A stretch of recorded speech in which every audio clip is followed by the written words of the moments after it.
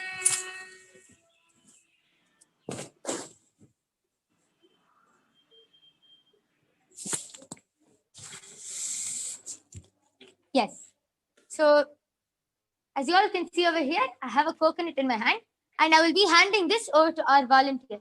Ma, would you like to introduce yourself? My name is Anita. A little louder, ma. I'm Anita Reddy from Hyderabad. I've been Swamiji's disciple since 3 years.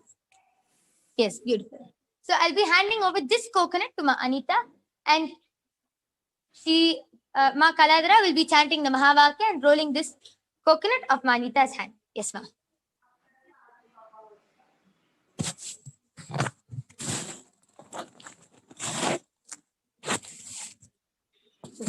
Ma, I request you to turn the coconut around. It should face front, yes.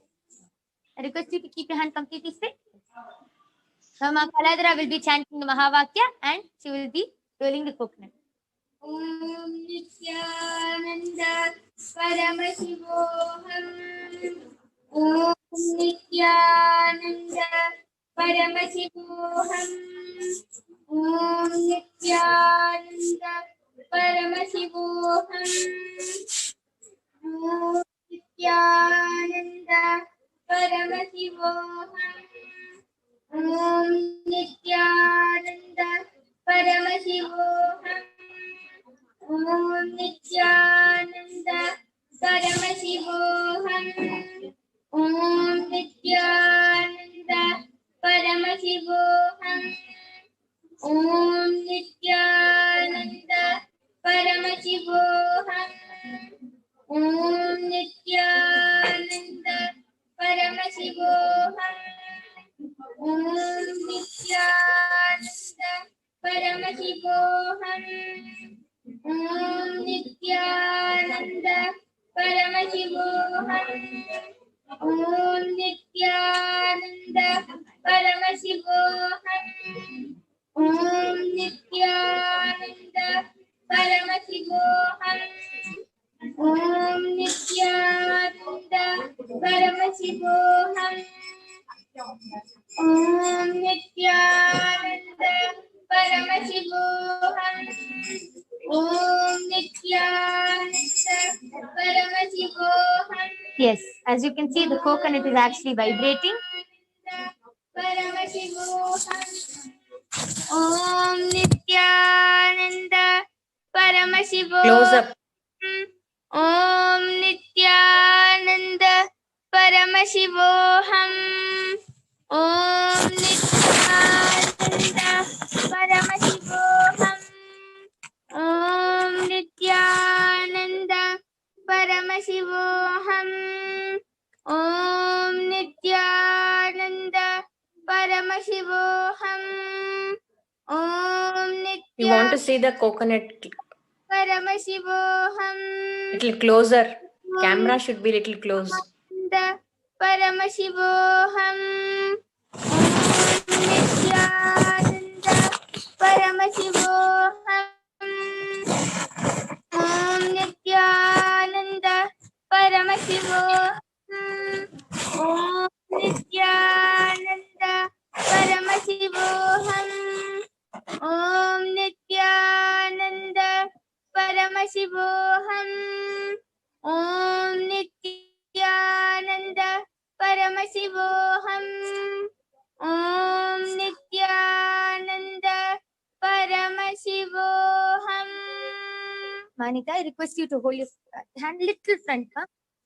Yes, thank you. Yes, thank you. Yes. You can continue with power manifestation. Om Nityananda Paramashivoham. Om Nityananda Paramashivoham. Om Nityananda Paramashivoham. Om Nityananda Paramashivoham. Om Nityananda Paramashivoham.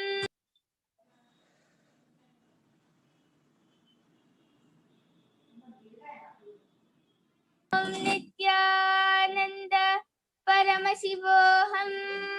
Yes, you can see the coconut is almost tipping over. Nityananda Paramashivoham. Yes, beautiful. The coconut has successfully rolled off Ma Anita's hand. Yes, so be assured, Ma, that some of your incantation, some root pattern which is deep inside of you has broken. Thank you. Would you like to share how you felt during this whole power manifestation? The minute she started chanting, there was a lot of vibration. It went on, it was fluctuating violently and then just reducing. Then ultimately it fell down. Yes. There was definitely a shift in my being also. I could feel a lot of Yes, it beautiful. was a great experience now. Yes. Ma Kaladra, would you like to share how you manifested this extraordinary power? I did nothing but surrendering at Swamiji's feet, telling him to manifest, and the coconut just fell. Yes, beautiful. Beautiful cognition. And with this, we would like to offer our gratitude and love at the divine lotus feet of the Supreme Pontiff of Hinduism, Jagatguru Mahasannidhanam, His Divine Holiness Bhagavan Nithyananda Paramashivam. We thank you all for joining us in today's Paramashiva Shakti Avishkarana. Please stay tuned for the further sevas. Thank you, Nithyanandam.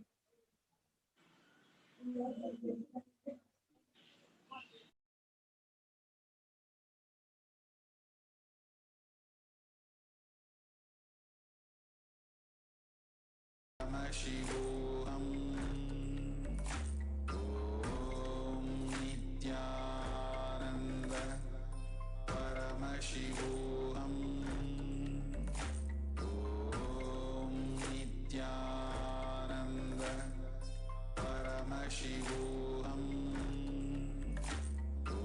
Om Nithyananda Paramashivoham. Om Nithyananda Paramashivoham. Om Nithyananda Paramashivoham. Om Nithyananda Paramashivoham.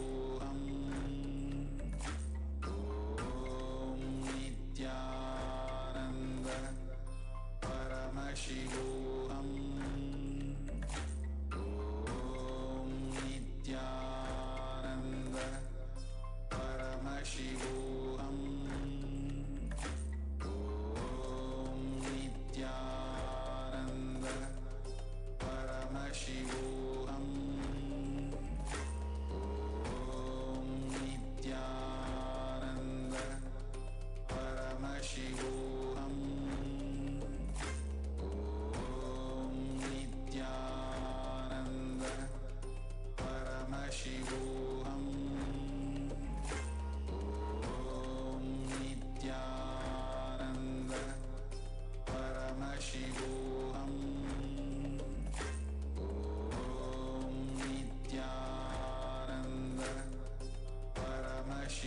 Paramashivoham. Om Nithyananda Paramashivoham. Om Nithyananda Paramashivoham. Om Nithyananda Paramashivoham. Om Nithyananda Paramashivoham. Om Nithyananda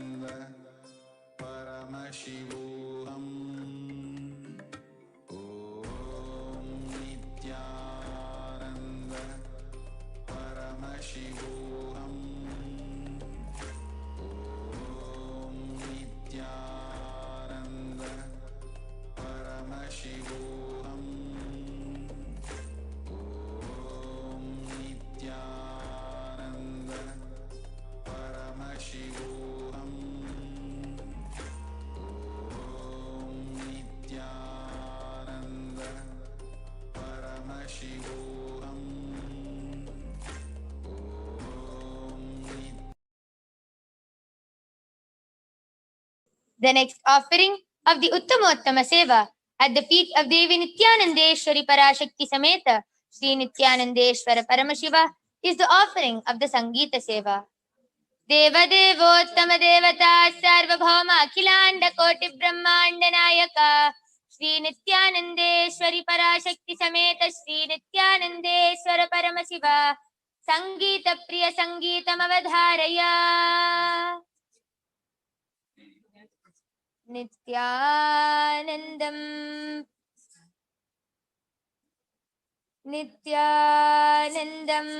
Paramasukhadam Kevalam Jnanamurtim Dvandvatitam Gaganasadrisham Tattvamasyadhilaksyam Ekam Nityam Vimalamachalam Sarvadi Sakshibhutam Bhavatitam Trigunarahitam Sadgurum Tam Namami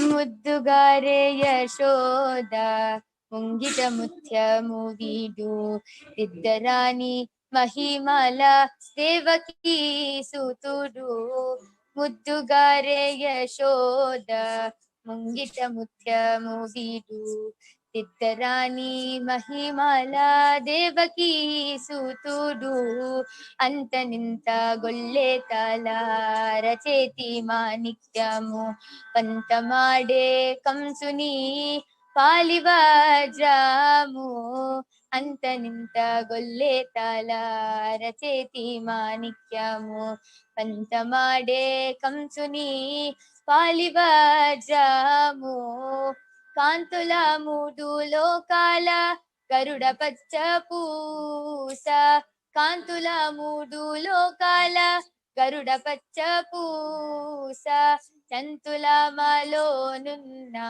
Chinni Krishnudu Chantula Malo Nunna Chinni Krishnudu Muddugare Yashoda Mungita Mutyamu Vidu Tiddarani Mahimala Devaki Sutudu Muddugare Yashoda Mungita Mutyamu Vidu Tiddarani Mahimala Devaki Sutudu Antaninta Golletala Racheti Manikyamu Pantamade Kamsuni Palivajramu Antaninta Golletala Racheti Manikyamu Pantamade Kamsuni Palivajramu Kantula Mudu Lokala Garuda Pacha Pusa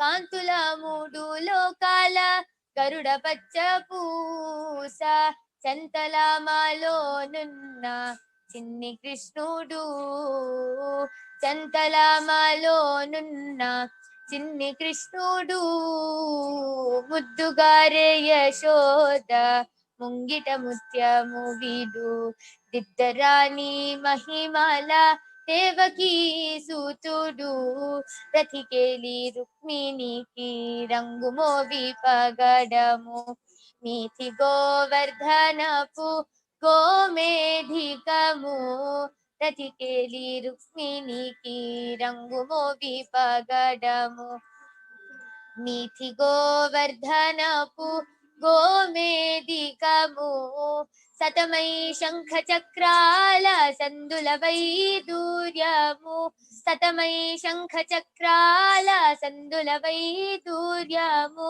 Gatiyai Mammu Gache Kamalakshudu Gatiyai Mammu Gache Kamalakshudu Muddugare Yashoda Mungita Mutyamu Vidu Siddarani Mahimala Devaki సూతుడు కాలింగుని తలలాపై గప్పిన పుష్యరాగము ఏలెతి శ్రీ వెంకటాద్రి ఇంద్రనీలము కాలింగుని తలలాపై గప్పిన పుష్యరాగము ఏలెత్తి శ్రీ వెంకటాద్రి ఇంద్రనీలము పాలజల నిధిలోన బాయని దివ్యరత్నము పాలజల నిధిలోన బాయని దివ్యరత్నము బాలని బాల తిరిగే పద్మనాభుడు బాలని బాల తిరిగే పద్మనాభుడు ముద్దుగారే ముద్దుగారే ముద్దుగారే యశోద ముంగిట ముత్యము వీడు దిద్దరాణి మహిమల దేవకీ సూతుడు దిద్దరాణి మహిమల దేవకీ సూతుడు దేవకీ సూతుడు దేవకీ సూతుడు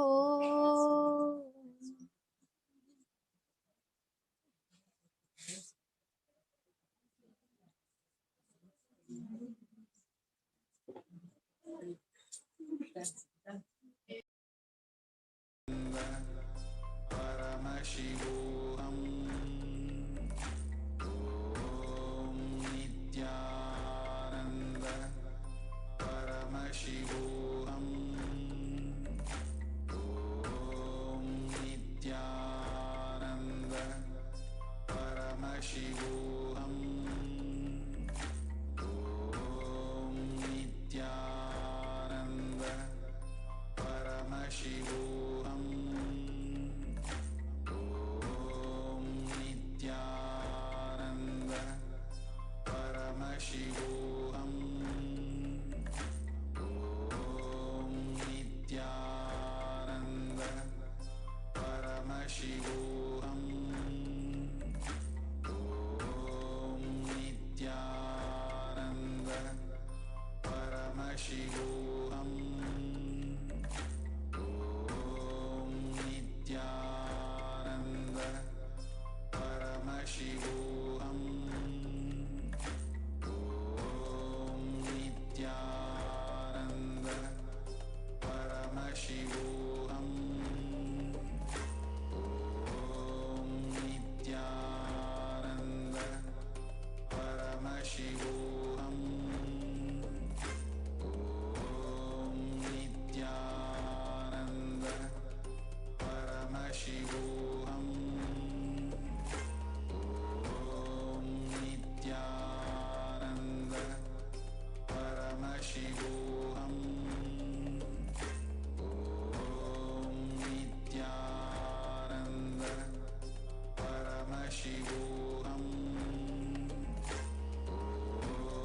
Nithyananda Paramashivoham. Om Nithyananda Paramashivoham.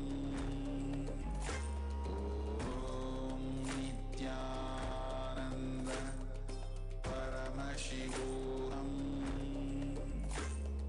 Om Nithyananda Paramashivoham. Om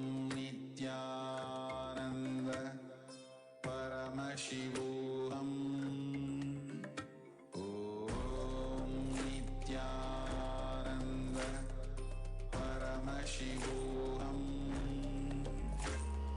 Om Nithyananda Paramashivoham. Om Nithyananda Paramashivoham. Om Nithyananda Paramashivoham. Om Nithyananda Paramashivoham. Om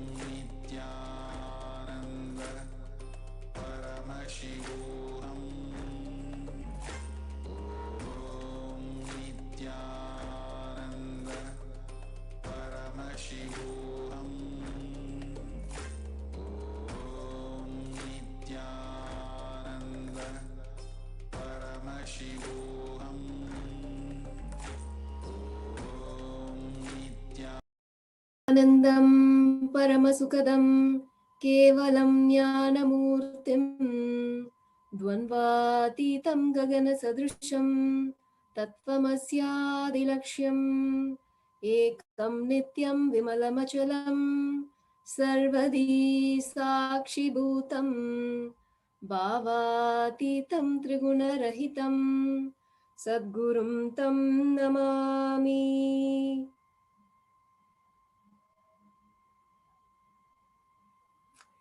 Nithyanandam, and welcome everyone.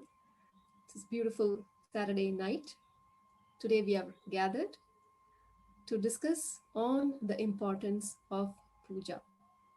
So today again we have our panel, Ma Shivananda joining us from Columbus, Ohio, and we have Ma Shivamaya from Netherlands, and we will also be having Ma Saumya joining us from Canada. Today we are continuing our discussion on the significance, importance of puja in our life. So as we start this beautiful discussion, we would like to start with Swamiji's words. So let us hear from Swamiji what he has to share, a very beautiful understanding of puja. Typically, when we think puja, we think, okay, mantra chanting, seriously, we are like, okay, I need to, create that space and chant the puja properly. It's a very, we think of it in a very serious way, or even as a devotional way of feeling connection. But Swamiji gives a different perspective to this. How he says what he says, let us now directly hear from him.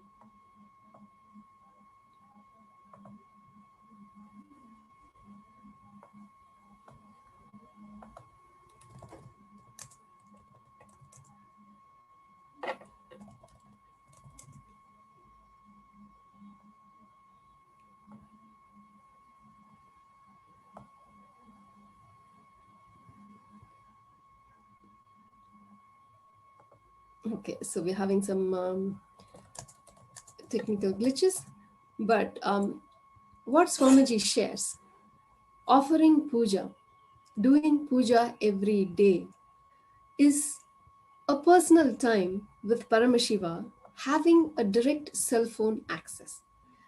When Paramashiva gives his cell phone number, direct line, and to call him and talk to him one-on-one, what it would be, that is puja. Such a sweet, powerful sentiment that Swamiji is just, he gives us a different perspective of what we would think as puja. I mean, every one of us who does puja, we understand that space of bliss, that space of oneness with Paramashiva, and how we cherish it, and we will not give that up for anything in the world. That beautiful space, Swamiji explains and describes how that when we are connecting with Paramashiva, when we are offering our puja, it is such a beautiful space of oneness with Paramashiva himself. So today I have in the panel Ma Shivananda, Ma Saumya, and Ma Shivamaya to also add to this.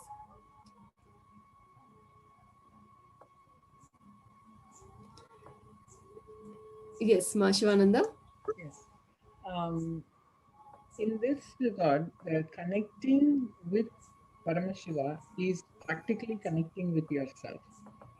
It is cell phone to yourself, I would say, because some of the people think that, oh, I don't need puja and I can connect with myself. So, but this understanding of Paramashiva, and you are the one, like Pasu, Pati, Pasu, Pasam, Pati, all one and the same. So connecting with ourselves is the connection of puja with the deity or the guru or anything is ultimately yourself. That is what, so the connection with yourself is everything to start your day is beautiful. So I would like Ma Shivamaya to share her view on that. Thank you so much, Ma. Yes, absolutely. I love this part where Swamiji is telling it is actually a direct hotline to Paramashiva. And the puja really feels that way. Actually, the beautiful thing is, because I used to have also this question like, can I not just do a meditation for gratefulness or something? But the puja is somehow designed in such a brilliant way that if you just go and sit and do it, everything gets aligned. So immediately you don't have to think, oh, what do I need to say to Paramashiva, or how do I need to visualize him? If you just perform the puja as how it is designed and how we have learned to do it, then automatically everything happens what needs to happen. So it is such a brilliant design, and that is how I'm understanding this direct hotline. You don't have to imagine or fantasize anything about it. You do the puja, and that automatically directly connects you in such a deep way with the cosmos. There is actually nothing like it. Yes, Ma. Meditation is hard for other people lot of people to get into it straight. To sit with yourself, it's very hard, but puja is the easiest way to sit with yourself and connect with the divine. You absolutely. Actually, that's a beautiful point that you're bringing up, Mahashivananda. Meditation. Actually, people think of meditation as controlling the mind. First, that itself is a wrong understanding. And without a proper initiation, without the guidance of the guru, when people try to meditate, even a simple meditation becomes a frustration. People think, okay, there's so much stress in life, I have to meditate, I have to spend time for myself, and they sit for meditation, but the meditation itself becomes a stress, where they are like frustrated and give up because they are not able to reach that silence within themselves. So meditation, first, one thing, of course, you need the guidance of the guru, so that with the proper initiation, you can achieve that. But also then, with the difficulty, people may give up in a few days, thinking it is not possible for them. They are not able to reach that silent space. They don't know how to control the mind, which we are not trying to do that anyway, right? Like how to achieve that silence without knowing that people can give up. Or if you take yoga, people may give up because they are not able to bend their body, or without the right understanding, people may give up. But puja is not like that. You just get more and more, you start enjoying, tasting, even with the first day. If the simple feeling connection, when we offer the puja, it is just such a, it is instantly, like we were discussing earlier, even whether through meditation or yoga, you have to practice a certain level. You start somewhere wanting to achieve something. Whereas in puja, immediately, the moment you connect with Paramashiva, you connect with Swamiji, you're already in that space. The first day when you're sitting, even whether you know the chant or not, whether you know which material to offer, when, even if you don't know any of this, the moment you sit and connect and start offering the puja, immediately you are elevated to that beautiful space. So such a beautiful thing is offering puja, instant connection, instant hotline, like how Swamiji says. I think now we are ready to watch the video. So let us hear directly from Swamiji how beautiful it can be, beginning our day, every day, offering puja to Swamiji, offering puja to Paramashiva. What a world of difference it can make.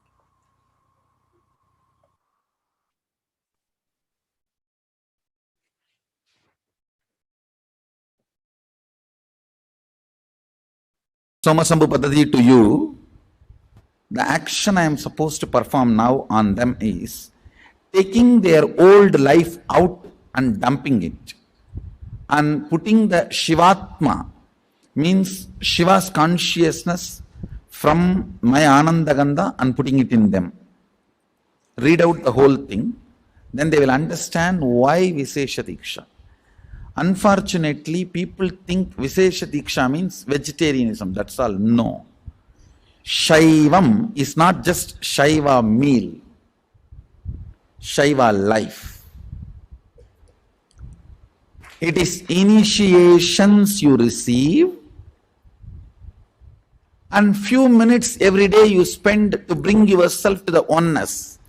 Puja is nothing but bringing you to oneness. For example, I give you my personal cell phone number and tell you, every day and one particular time if you call me, you can talk to me directly. Are you going to take that as a load work? Oh, every day I have to call. Or are you going to feel, wow, I have a direct access to him. Every day I can, few minutes, I have a direct access to him. What are you going to feel? Puja is giving you Sadashiva's personal cell phone number. He has committed to me, whoever I initiate. When you connect with him, he is committed to me, he will respond to you. I am authorized to give you his personal number. Puja is nothing but giving you the authorization to call him at particular time. And he has committed to me, he will respond to you. Vishesha Diksha is nothing but giving you his personal number, hotline connection. So every day during the puja, that few minutes you can connect with him in oneness, and he has committed to me, he will respond to you. Understand? I am authorized exchange for him. He has given me the authority. That is the reason I am sharing. One more thing I want to tell you. Sometimes people come and try to tell me, oh, non-veg food is a human right. Being human itself is not right. What stupidity you are talking about non-veg food? Your body is not made for that. I am not talking from the sense of moral. If you want to evolve into the next level, don't eat poison. Vishesha Diksha demands only two requests from you. One, you need to be vegetarian. Another one, every day at least 10 minutes you need to bring yourself to the oneness with the puja. 10 minutes is too less time. It doesn't take more than 10 minutes, I know. It's too less time. Sadashiva is demanding to respond to you every day and keep yourself in oneness. Actually, I don't promote any other spiritual practice. People ask me, should I do this technique, that technique? Twisting the eye and looking here and blowing the nose, this corner, that corner. I don't give you any technique. I only ask, connect with him in oneness 10 minutes a day. I think maximum it takes 11 minutes.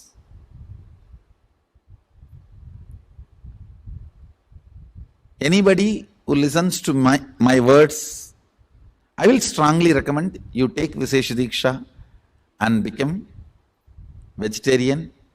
That will really help you. You cannot compare, understand? Whether you paid some 5,000 and came for NKY or paid few lakhs and came for MSS, that is not going to decide whether you are going to continue to manifest power and live manifesting powers.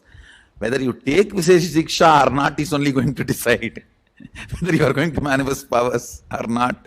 So please understand, the secret is in initiations and aligning yourself to the oneness, that's all. So I have to be integrated to Mahadeva, so I am revealing the truths as it is.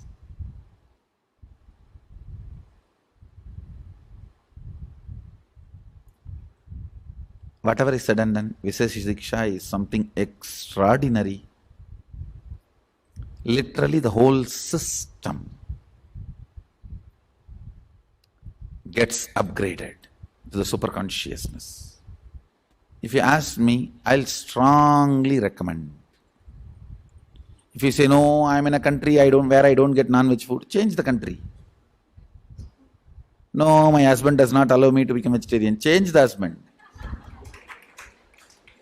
Nothing more is important than Sadashiva. Everything else comes second. I tell you, I cannot give powers to your money, I can give powers only to you. So, initiation matters. Living it matters. Don't try to believe these stupid ideas. This non-vegetarianism, non-veg food is a human right. Being human itself is not right. Understand that? Then people ask me, oh, where do you get protein? Stupid questions, same old questions. Stupid fellows. From where elephant gets protein, I get from there. That's all. Actually, protein can be generated only by plants. You feed that protein into animal, grow muscles, don't even bother it as a life and just cut the muscles for your protein and grab. What kind of a mind? Is there no limit for the demonicness? The demonness?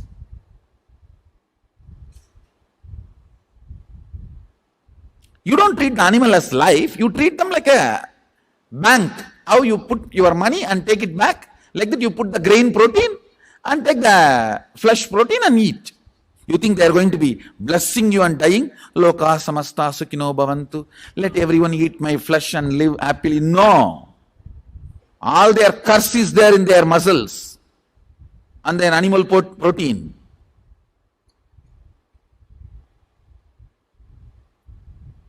Dairy industry is one of the largest depopulation plan, understand. Dairy industry, whether for the flesh or for the milk, dairy industry is the biggest depopulation plan, depopulation conspiracy. Not that Indian traditional village dairy. They are not, no way they are dairy, because they are not, our cows are not given any animal protein and all the stupid chemicals and any of that.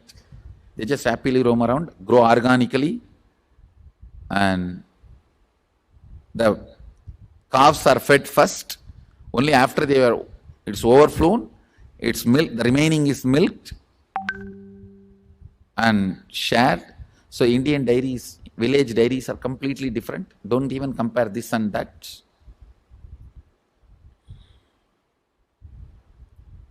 Actually, I can give you hours of discourse and convince why vegetarianism and all that.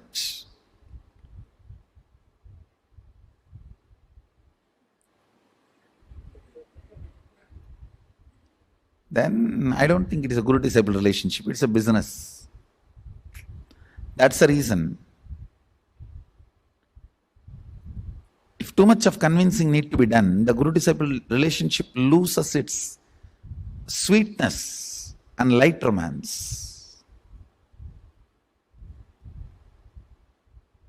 So, with this, I bless you all.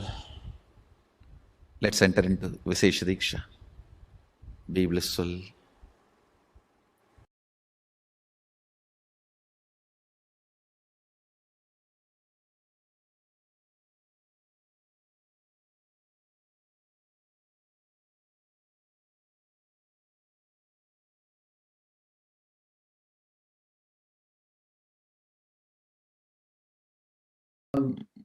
In the idol worship is sometimes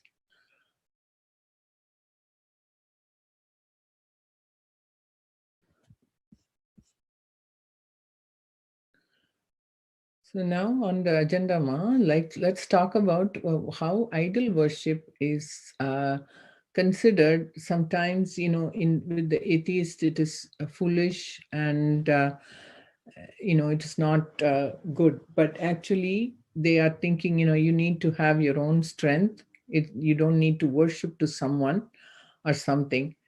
But when Swamiji beautifully says that we are connecting to Paramashiva, which is a part of us through the deities, and deities have the independent intelligence. So when we connect to them, we connect to ourselves, and we achieve the higher consciousness to manifest our reality.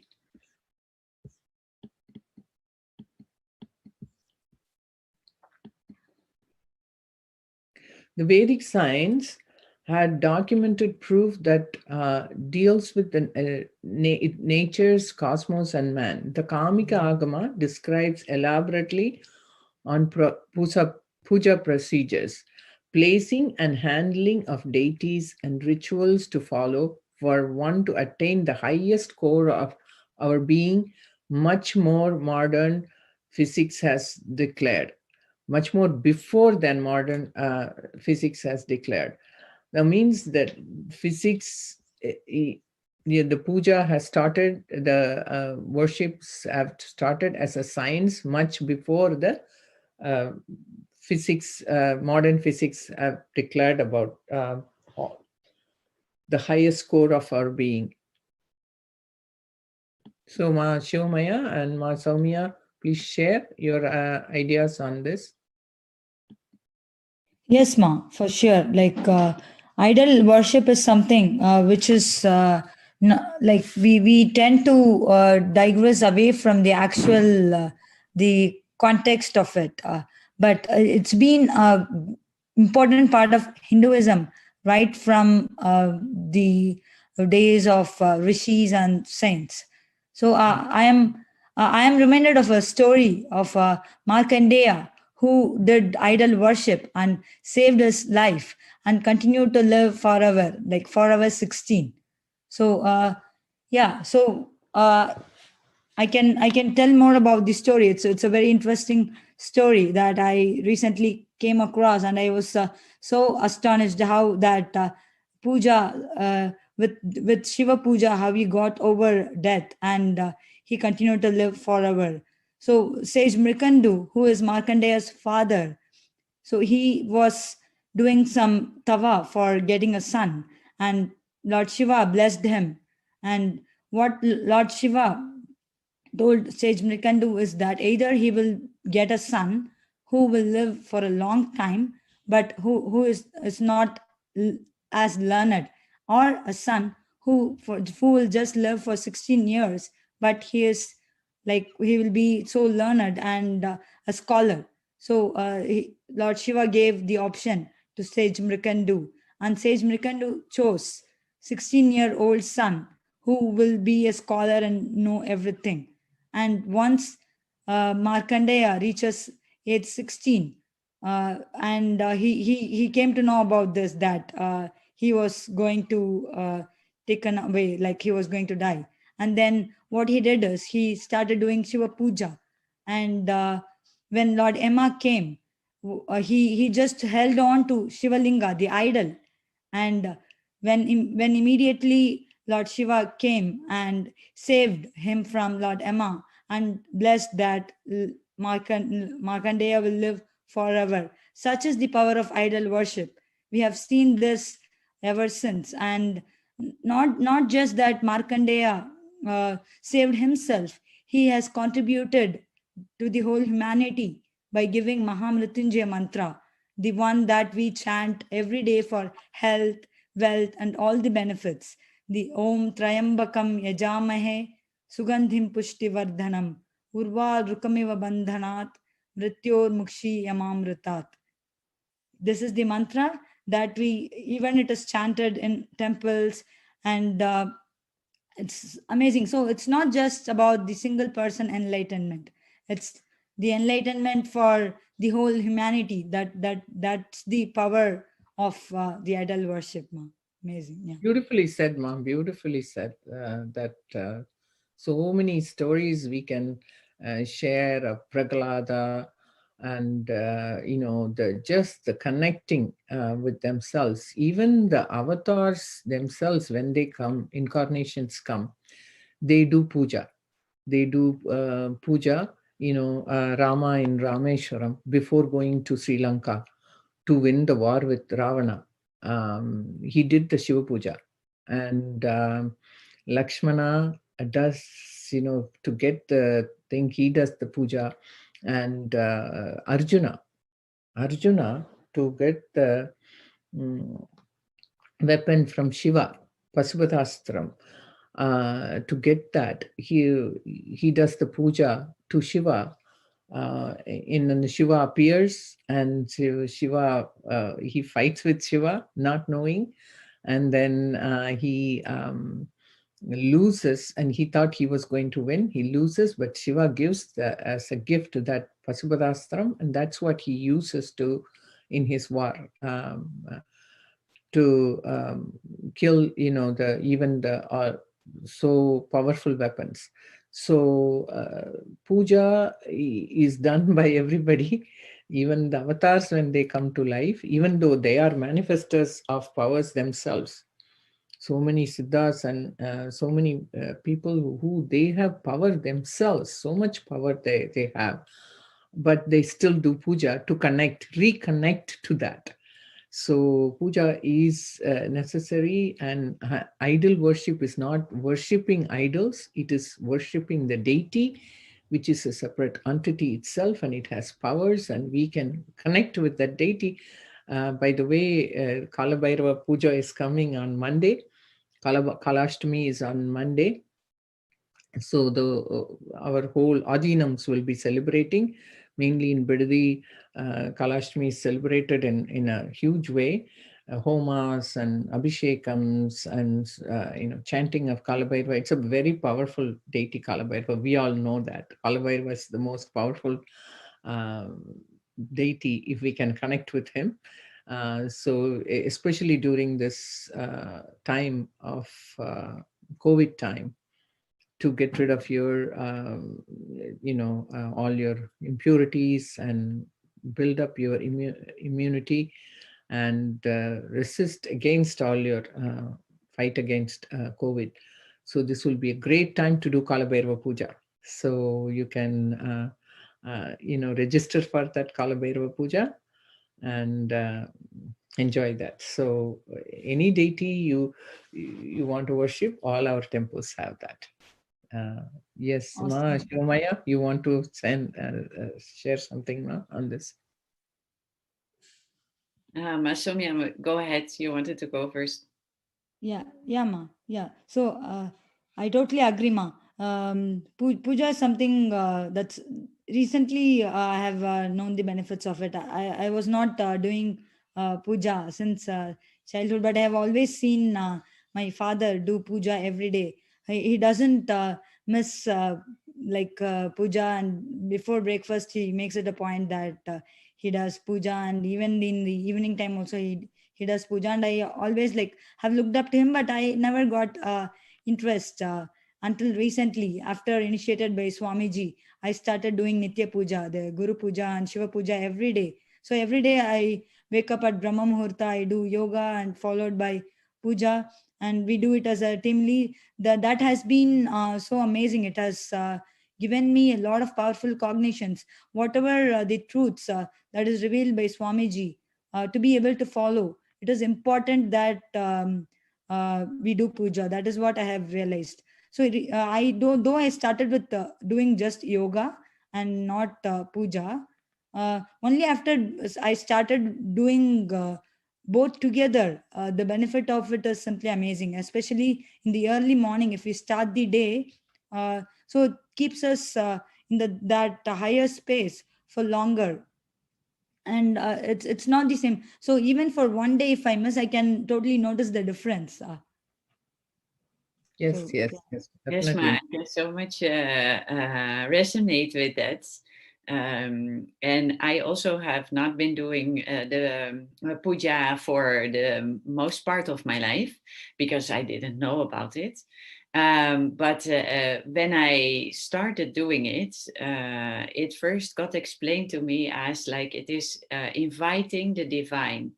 So, with all of the egars that you invite a very special guest in your home, for example, what all you try to do to make your guest comfortable, you give it your best seat, you give it a place to freshen up. If they have traveled a long while, you give flowers, incense, something to drink, something to eat, all of these things. And it is such a beautiful thing, and it is also easy. I know from my own experience, because I was very, very intellectual when I got introduced to this. So initially also my thoughts were like, but isn't this doing a little play or what? I was not having that understanding, but Swamiji gave me so beautiful and deep experiences that I thought, okay, whatever thoughts come up with me, I should not be listening to that, because these experiences that I got from Swamiji are so much more valuable than all that my intellect has given me in my life. So let me just explore, and let me just do it and see what happens. And now the beautiful thing is I have been able to create such a personal, intimate relationship with basically everything. Because, and that would have not, there's no other way how to do that, I feel, because God is the whole universe, the unknown, how to relate to that. But through this puja, now really I'm feeling if, for example, I have a very, very busy day and I have so many deadlines and I feel a bit rushed and I feel like, oh, I should actually only take 10 minutes for the puja and then quickly do the other things, otherwise it doesn't get finished. Then immediately it pops up like, no, silly, you can't leave Swamiji and Paramashiva and Parashakti without clothes. You can't leave them without something to drink. You can't leave them without eat. Would you do that to your parents or your children? No. You would give them all of that, no matter how much rush you have or how many activities you have in a day. So that is such a beautiful, deep relationship that you really feel like.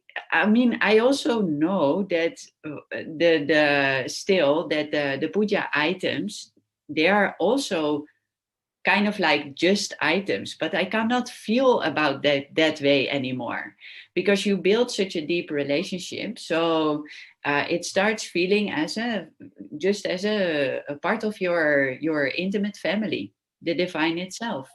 And that is the beautiful thing about it. Yes, ma'am. It's so beautiful that in Hinduism, is through puja, so many people attained moksha. See, even in the temples, we have even animals get liberated. The elephant goes and pours water on the Shivalinga, it gets liberated. Same way, a little mouse, there are stories like a little mouse, it was so hungry, it went and drank the oil from the lamp and it gets liberated. And there is a spider that gets liberated. We have Kalasti temple where the spider got liberated. So Shiva liberates everyone. You don't have to come to the human form to get liberated. And so what it signifies is puja can get us to the, there is a song in poet, one of the 9 Mars said, Swamiji always quote, from the grass to the human form, we evolve. We become animals, plants, and beautifully when you were saying you're connecting with everything. It's called Jadapurul, even with the items that are not having a life, we start respecting it. And animals, and in Western world, people respect animals so much, pet animals and all that. So you can connect with that. The animals, everything is Paramashiva. And you were saying even the items, what you use, it becomes a part of you. That is the beauty of it. So you start being in oneness with it. And with that, you manifest yourself into the higher consciousness. So it is beautifully said, Ma. And we, even to do, if you don't know the mantras, we can say even just with Om, the primordial sound of the consciousness, and that we can connect with it. So we can talk about that also, how just a simple Om can connect with the Paramashiva and the higher consciousness, Ma. Yes, that power of Sanskrit words and mantras, that is something very extraordinary. Even if you don't know the language, even if you don't know the meaning of the words, just by chanting, and it can even be as simple as Om, which everybody can chant, that just aligns. I know when I first few times that the first connection with Om actually, and I started doing Om meditation, it was just saying Om all the time. I remember actually crying because I felt deeply connected to something that I was lost. And that was just the emotion happening. Somebody gave me this meditation to do. So I know from my own experience, without even knowing the whole science behind it, it has such a deep effect on people. And if you look at the puja, Swamiji explained also, when we chant all these mantras, even the whole breath gets aligned. And we can breathe so much deeper than we usually do. And that Swamiji told that if you just want to have the feeling that you're always like on vacation, that beautiful, relaxed feeling, the only thing you need actually is making your breath a bit go deeper. Because then already the whole system has that relaxation happening.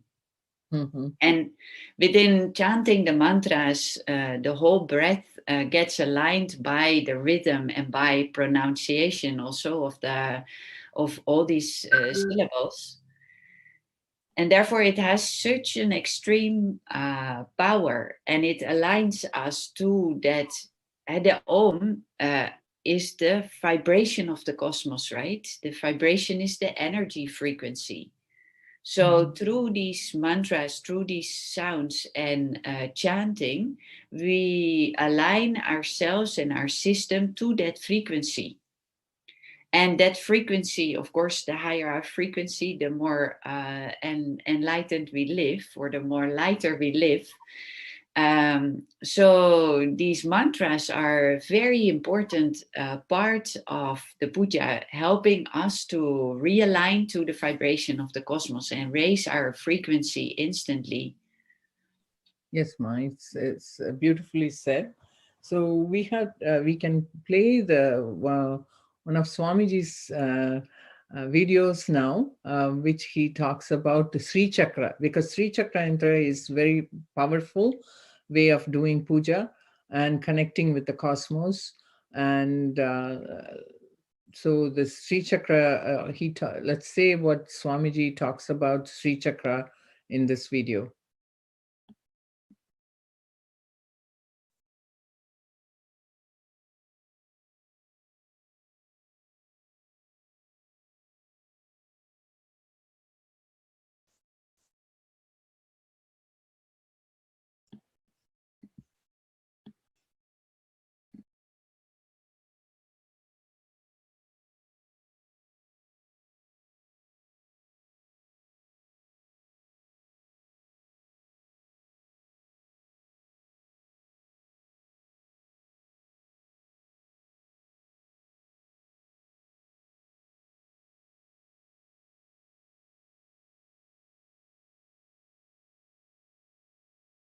Not required,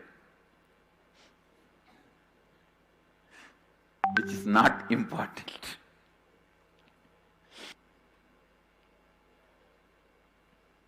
See, the whole universe is made out of these two: sound and light. Means verbalization, visualization. Sound and light. you need to know if there is some problem in you related to sound, you can't use verbalization to correct it. Visualization only can correct it. If there is some problem related to light in you, you can't use the visualization to correct it, only verbalization. Sounds can correct it. Please listen. Listen. The whole universe, including you, is made out of sound and light. When the sound and light meets, the universe happens. Mahadeva represents light, Devi represents sound. That is why the syllables we call it as Matrika, Mata.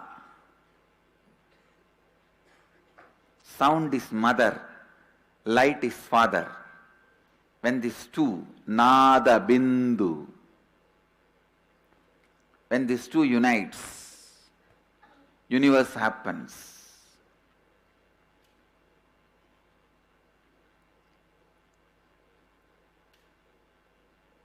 Science of Srividya, the ultimate knowledge, is knowledge of using sound and light and achieving the space of Shivoham. That is why all the powerful sounds are used, and in a very powerful way the lines are used. See, all forms are nothing but lines. Everything you see is nothing but lines. Lines in different geometry, that's all.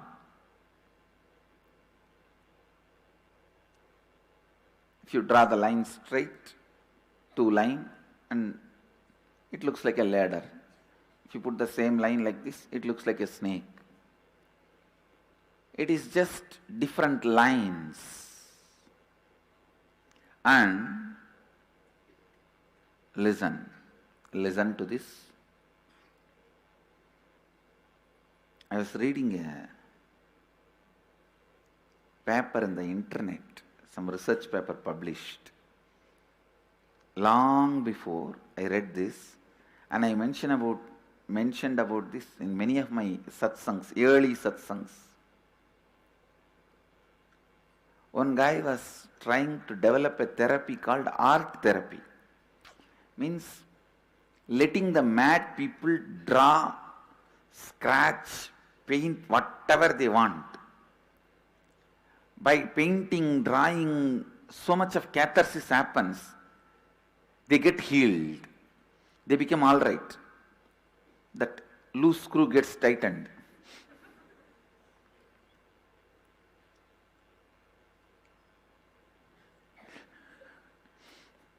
Now I have to speak about it separately in one satsang. Now I am really seeing the same boys, if they are in the ashram from 1000 Beddam, they will not walk up to Rajasabha and they will lie down there. But when they are outside, I think only when they are outside they miss me.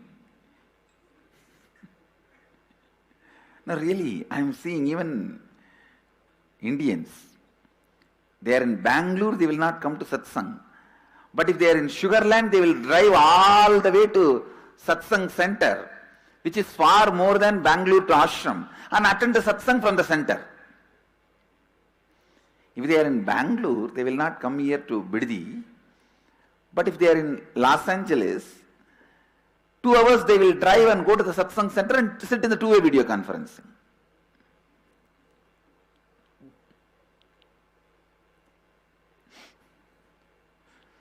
Good anyway.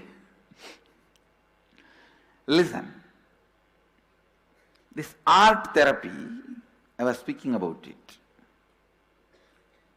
Come back to it. By painting, in a month, they vomit all their madness and they become all right. The funny information is, the doctor who was doing research on all these paintings, he found a very strong similarities between their madness and painting. If somebody has become mad due to women, they all paint in the same way. If somebody has become mad due to money, they all paint in the same way. Listen. The last bit of information is the most important. The doctor who was doing research on all this, he became mad. Now listen. It means your painting shows the inner space you carry. Understand the truths. First, your drawing shows the inner space you carry. Through drawing, you throw your inner space out. Whoever consumes the drawing receives that same inner space. Understand the triangle. You throw your inner space through a drawing. Whoever consumes the drawing receives the same inner space. Mahadeva has thrown open in his whatever is in his inner space in the form of drawing. That is Sri Yantra. Understand? Mahadeva has thrown what is in his inner space. That is Sri Yantra. That is Sri Yantra. If you consume whatever has Mahadeva has revealed, Sadasiva is the Rishi for the Sri Vidya. If you consume whatever is revealed by Mahadeva, you achieve the same space, Shivoham. Shivoham. Shivoham. Sachidanandoham. Shivoham. Nithyanandoham. Shivoham. Understand? Shivoham.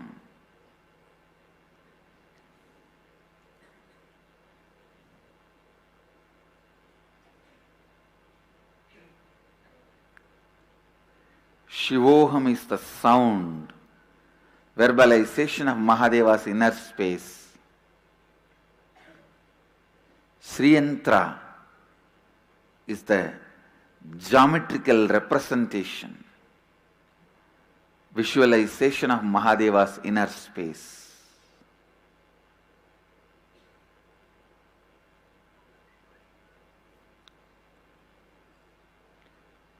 With this yantras and the sound, when Mahadeva opens up his inner space to you guys, simply you will see, first thing your Kula Kundalini will be awakened to have the darshan of Mahadeva. I tell you, whoever experiences your eyes are becoming big when you look at me, means wanting to see more. Be very clear, your Kula Kundalini is awakened. It is actually a sign your Kula Kundalini is awakened.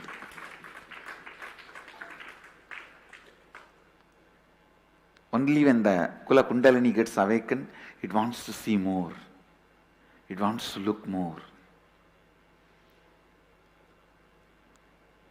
If you see gold jewelry and you want to see more, means your Kula Kundalini is working towards gold jewelry. If you see a man or a woman and you want to see more, it means your Kula Kundalini is working in that direction. If you see food and you want to see more, it means your Kula Kundalini is working in that direction.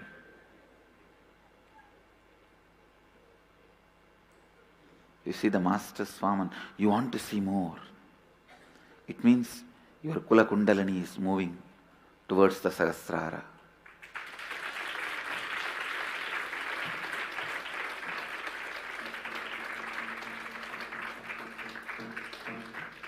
to which direction your Kula Kundalini is moving, to which chakra your Kula Kundalini is moving. You can simply find out based on what you really like to see, love to see. What is there in your being? What is in your love?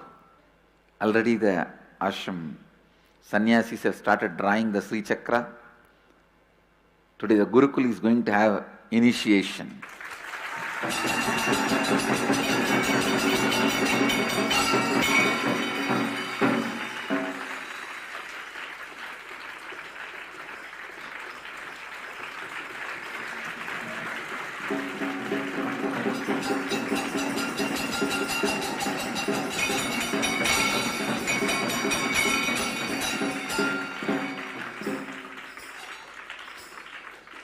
Whatever I bring it to planet Earth, the first pack goes to Gurukul.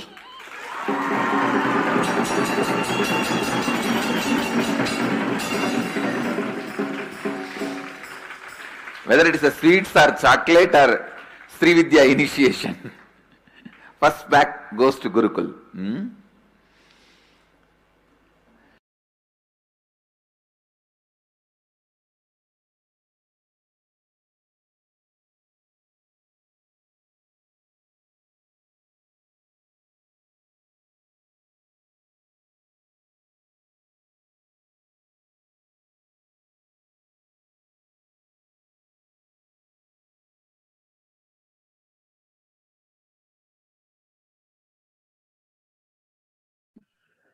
We were listening to Swamiji. That was beautiful. He was saying how,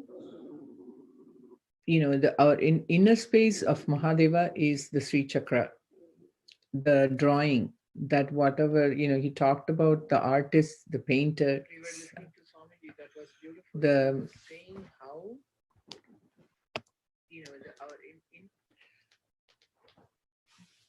the inner space is connected to how the visualization and how we have it, and he beautifully explained.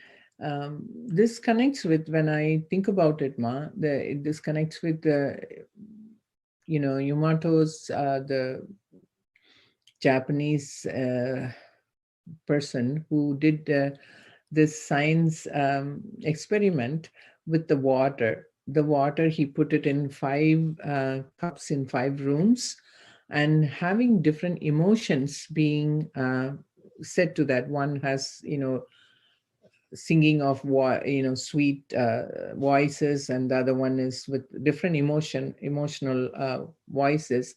And at the end of how many weeks or whatever, he found the water with beautiful chanting or mantras, kind of meditation sound or whatever, had beautiful shapes. The other ones had like a black, black impurities in that.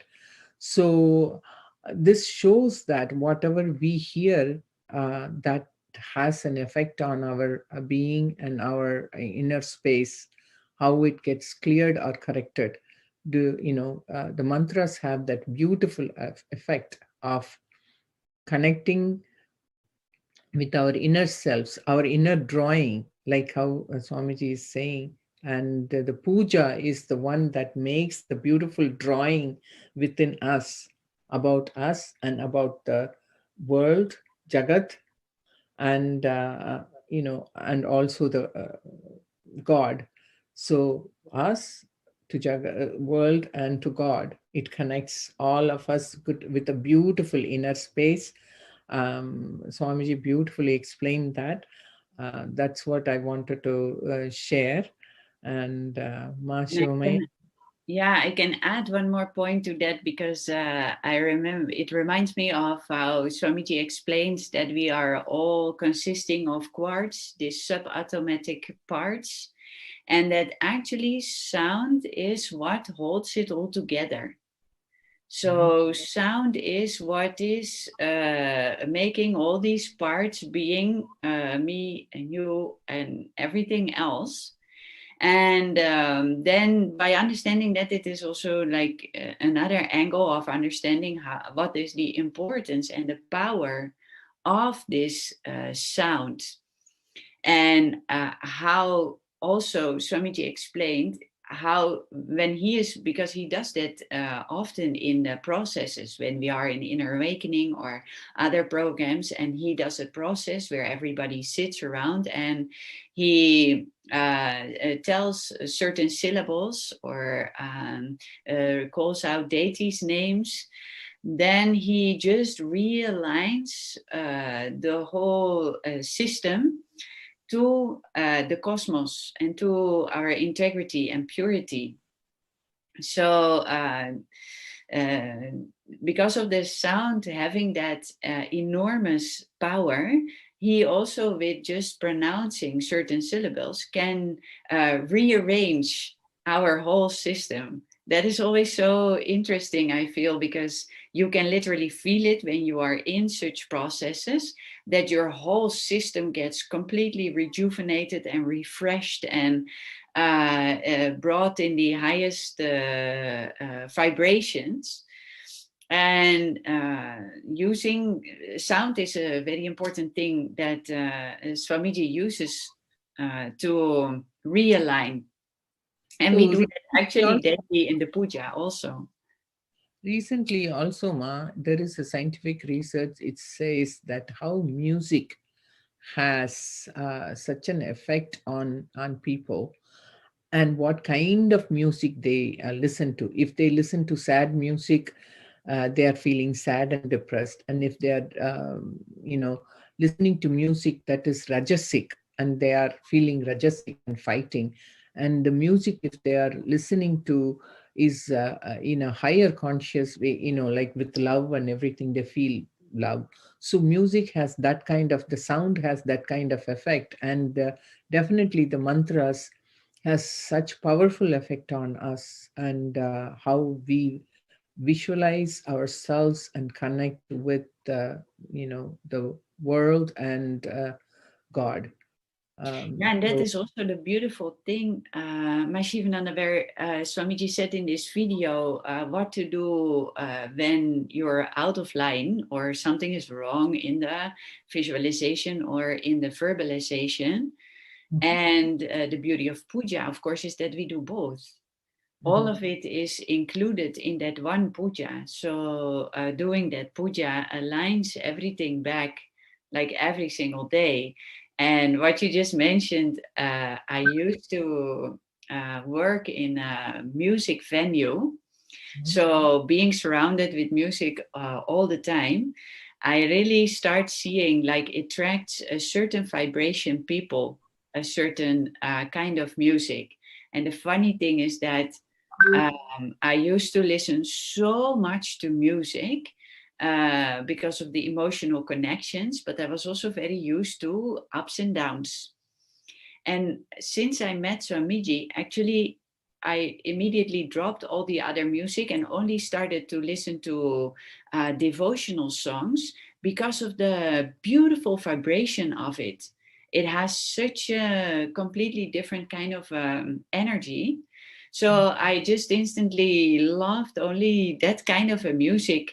And yeah, I was a music collector. I had so much of music, and I all gave it away at once, actually, because I only wanted to listen to these devotional songs and mantras when I found out about it. I can totally relate to you, Ma. I did the same thing. I was listening to all kinds of songs, and now it's only the devotional songs. And I also like the importance of chanting mantras in Sanskrit. I can relate to it. So there are a lot of chantings, Upanishad, everything is in Sanskrit. All our Vedas and like many the importance of chanting in Sanskrit is becoming more and more clear. So I used to chant Hanuman Chalisa. Like I started learning it because I heard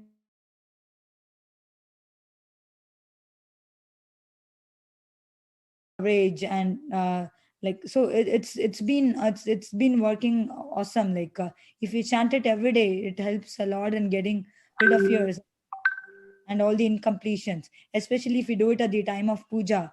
And it has amazing benefits. Yes, Ma, that is so beautiful. Yes, nice to hear. And Ma Prematma is here. And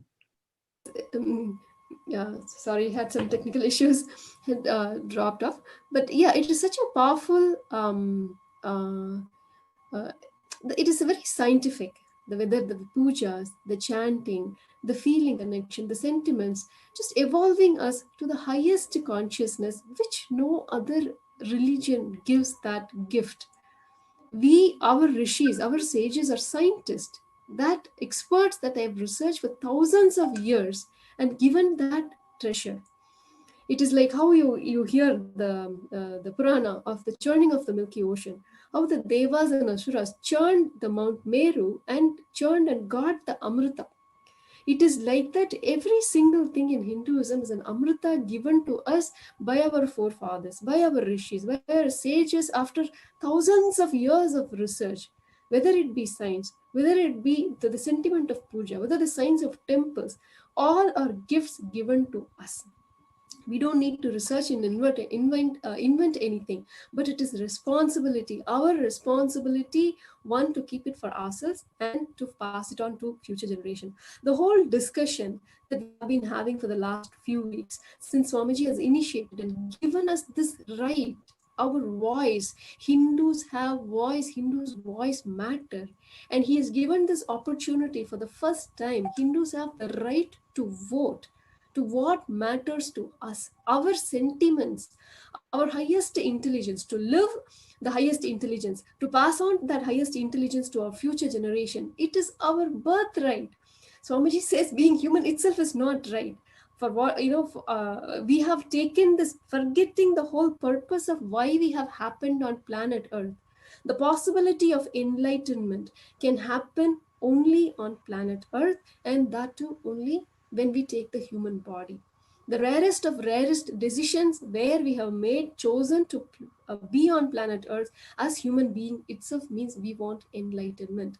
When that is our purpose, the goal for which we have taken birth, when that is snatched away from us violently, that is what is happening when our temples are being destroyed, when our rituals are being destroyed, when we ourselves are taught to move away, to distance ourselves, to become Western, to become modern, moving away from our own sentiments. Please don't think we are made something extraordinary. We are not given any solution. Something may look nice, but it is not giving us a life solution. It does not fulfill. No matter which CEO, no matter which successful, so-called successful person in the world, are they fulfilled? That fulfillment, the luxury, we do not get anywhere except the Hindu rituals, the sentiments, our Vedas, our Agamas, learning from that and living by that. That fulfillment only Hinduism can give to the world. That fulfillment is our pride, and that fulfillment is we need to keep alive. So far we have been slaves, not even realize that we are being destroyed. Our tradition is being destroyed. Our great science is being mocked and destroyed. It is our responsibility. The first responsibility that we can take is make our voices heard.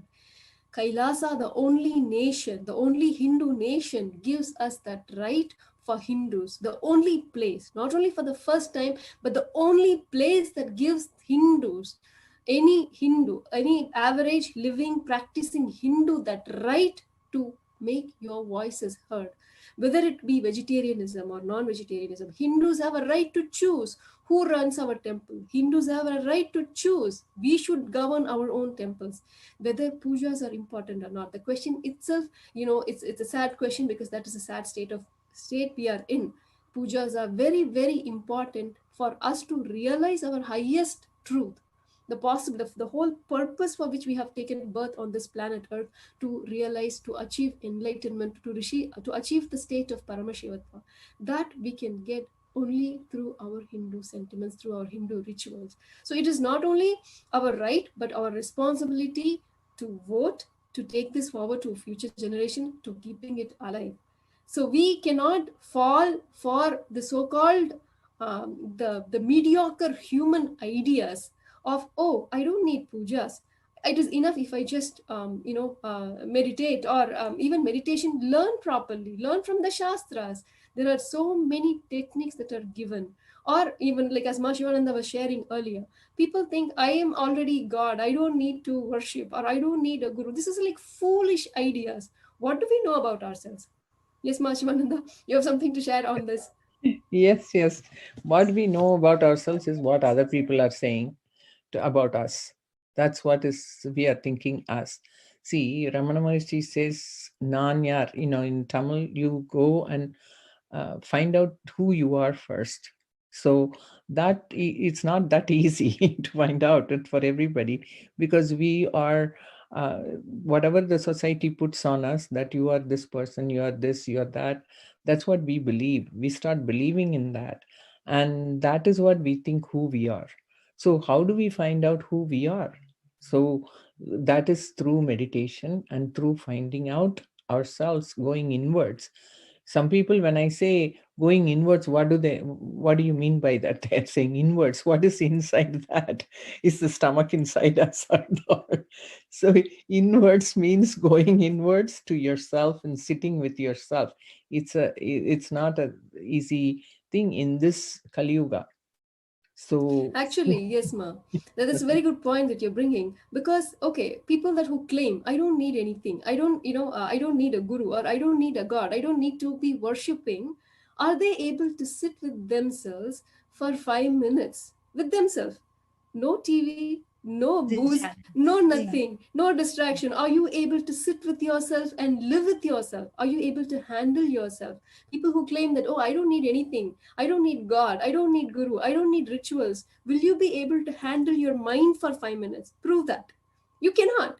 Because you yourself are confused, without a goal or without a direction, running behind this and that, whether it is money or relationship or fear or greed. You are caught in millions of things, the whirlwind of the world. How then are you able to provide a solution? Are you able to give a solution for depression to somebody? No, you yourself are depressed. You're living a pathetic life. Yes, So ma, there, especially in the COVID times. sorry, ma, go ahead. Yeah. Especially during the COVID times, when it's so fearsome. Like every day when we see something in the news, we get so scared, and we're not able to handle ourselves. We are not able to handle our own emotions. And how can we just say that these are all not needed? Yeah, actually, you're right. exactly. When some still happens, when the so-called life is like normal, so-called normal, right? Everybody says, oh, I can handle life. But just one shift, we don't know what will happen tomorrow. When something like that happens, are you able to handle yourself, or are you falling into depression or uncertainty? Of any person who does puja regularly, who has the feeling connection, who has this following, a living Hindu, a practicing Hindu, will not go through that kind of a depression. When he has the strength of offering the puja, of connecting to the divine, knowing that it is all the divine's leela, who is taking care of everything, who's the creator, sustainer, destructor, and who's pulling out us of our illusion, will not get perturbed. They know he is under control and he's taking the whole thing beautifully. But a person who is an atheist, a person who does not believe in God, or who does not have the guidance of a guru, will be shaken. They will not know what will happen tomorrow. They will be, it's not like such a state of stress. Do we want to be in that space? Do we want to be stressed and One depressed thing I and want to confused? share, even the atheist, they believe in something. They don't call it as God. They call it something they believe in. So without belief is God. What we call Paramashiva is everything, is God. But the Yes. atheists say that they don't believe in anything. They believe in at least themselves, what they are thinking. They are believing in their thoughts. So that itself is Paramashiva. So they cannot escape from Paramashiva. Paramashiva is within them, So they can call it anything. They can call themselves as atheists. We don't believe in God, Yes, ma. but See, they a believe in something. life with Yes. See, a life with ups and downs and struggle is a mediocre life. It is for average people. But no, when you are aligned to rituals and when you're aligned to these practices, we don't go through these ups and downs. Life is just a smooth sailing. We know how to handle these situations, and we know that there is a higher intelligence which is taking care of everything. It is such a joy that Hinduism has given us this intelligence. But Hinduism is not just for us to keep it for ourselves. It is to share with this whole of humanity for enjoying, for everyone to benefit. So it is not only our right but our responsibility, and to enjoy this and share this with the entire world. The joy of offering puja, the joy of going to temples, the joy of being part of these rituals. It is just it is adds to the purpose, to the highest purpose of our life, what we have come for. Otherwise, whatever we do, we are conflicted. We are never fulfilled in whichever direction we are running. You go one job after another, you go another, like, and then there's also a complete uncertainty, right? Living like animals, and life itself is a torture, and we become only a source of stress for others instead of a solution. Hinduism is just so beautiful. So again, I'm reminding everyone, we are here sharing the glory of Hinduism, one of the beautiful aspects of offering puja. There are various pujas, whether to manifest, as we were discussing earlier, how you can manifest wealth by worshipping, whether it is goddess Lakshmi, where we have seen in our own Puranas, where the kings have manifested beautiful things through yajna, through puja, of whether it is wealth, whether it is the rains that is needed for their own country. All of this, whether it is pandemic, whether it is epidemic, just by puja, just by worshipping in our rituals. Even today, as Swamiji had beautifully during this whole COVID pandemic, when it started, the Mariamman temple, the ritual that they do, the fire walking they do, how it awakens the energy inside of us to immunize our body so that we do not get affected by such pandemics or epidemics. This sacred knowledge exists in Hinduism. For Yes, sure. ma. Yes, so beautifully said.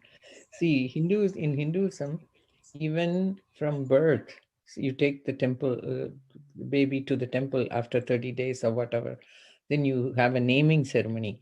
The whole life is around the temple and the pujas and everything. It's integrated.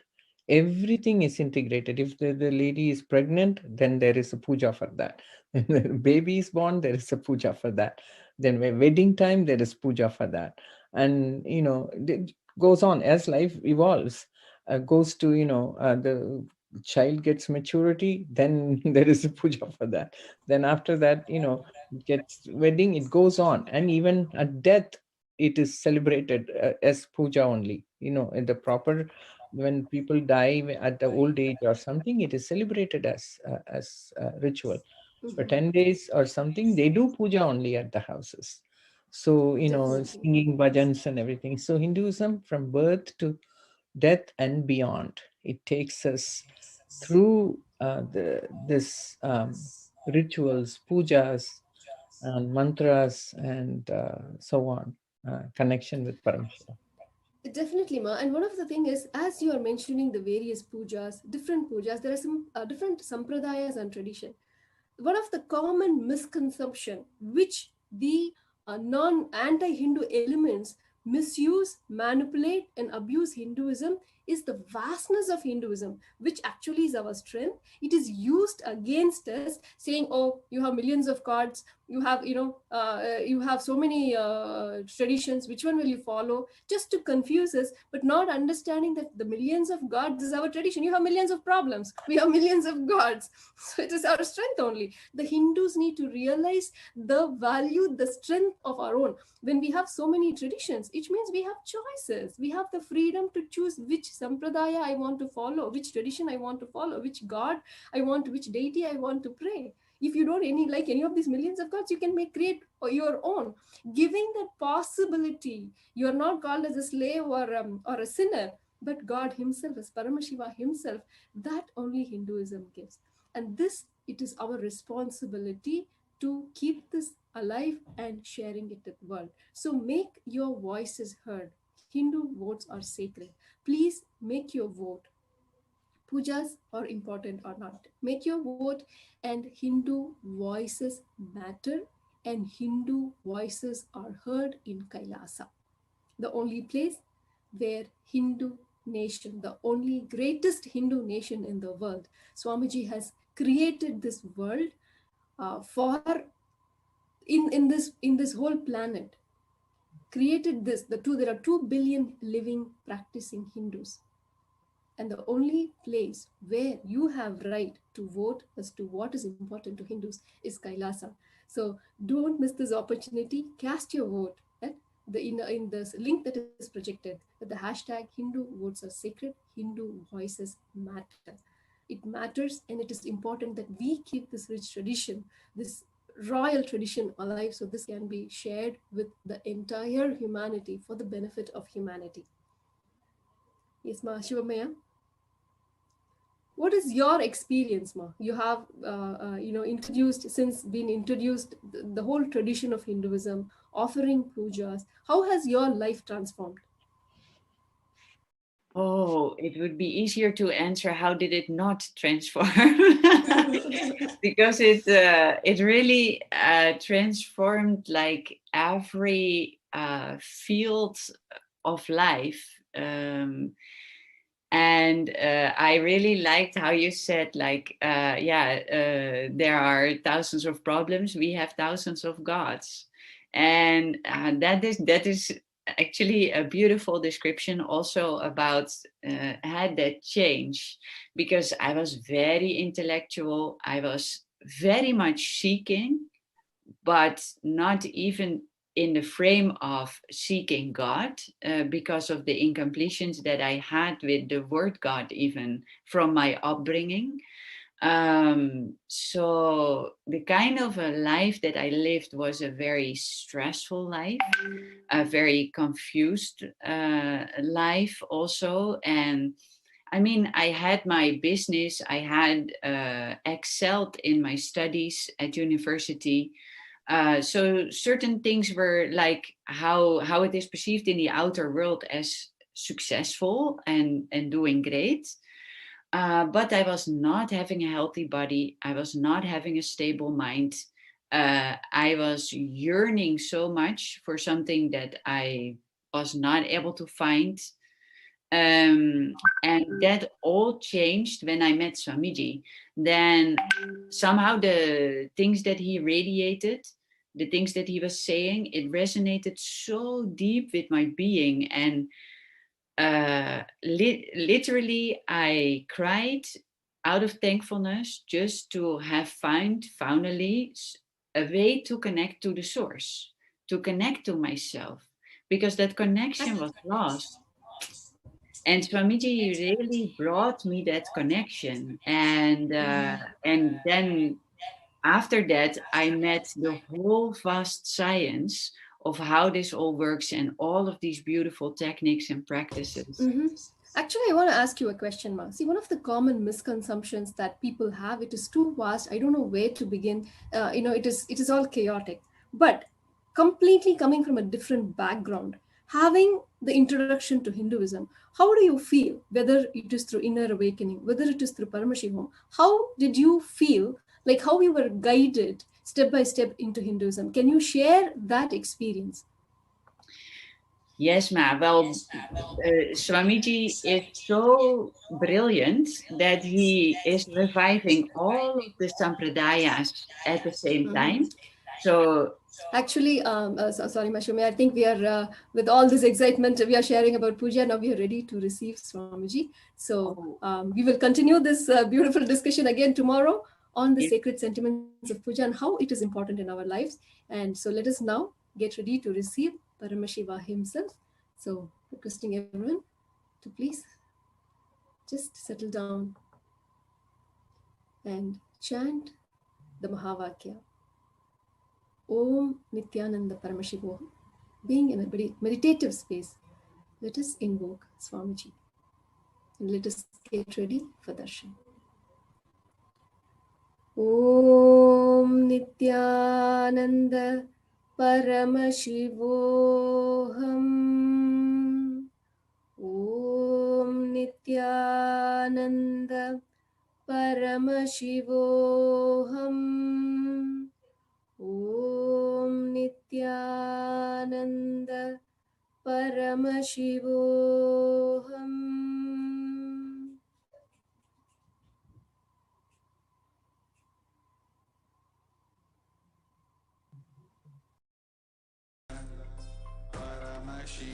Om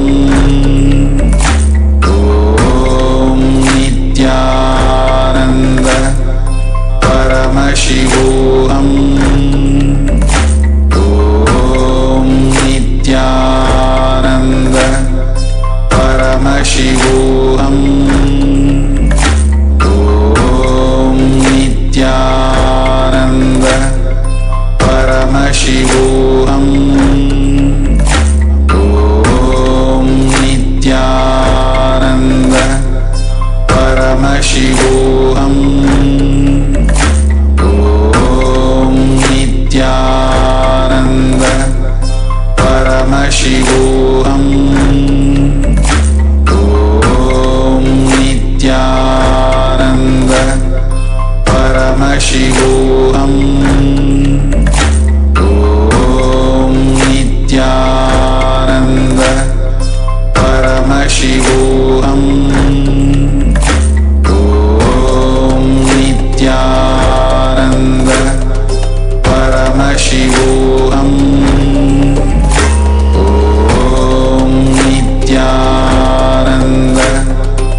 Paramashivoham. Paramashivoham. Om Nithyananda Paramashivoham. Om Nithyananda Paramashivoham. Om Nithyananda Paramashivoham. Om Nithyananda Paramashivoham. Om Nithyananda Paramashivoham.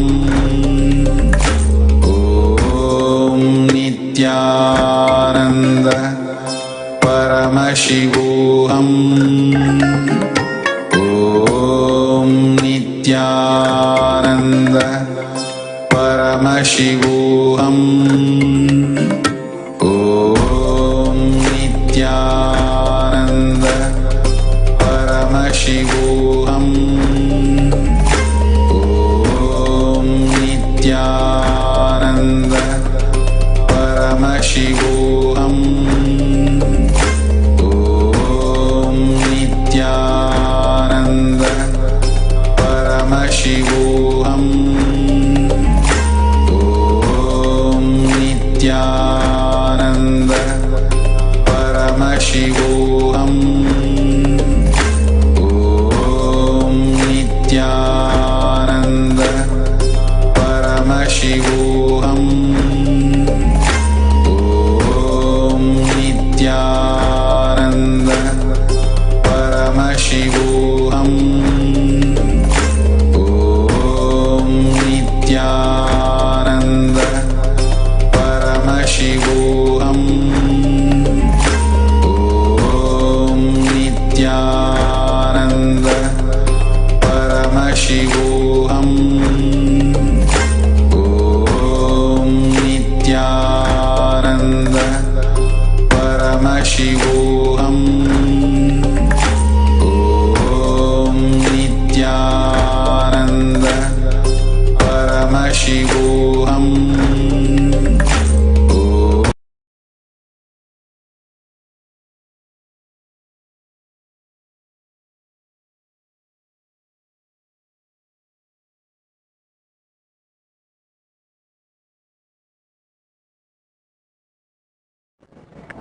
Connecting with the divine with your eyes closed is meditation. Connecting with the divine with your eyes open is darshan. Come, let us all now move from meditation to darshan. Slowly, very slowly, please open your eyes.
நான் அசைந்தால் அசையும் அகிலமெல்லாமே,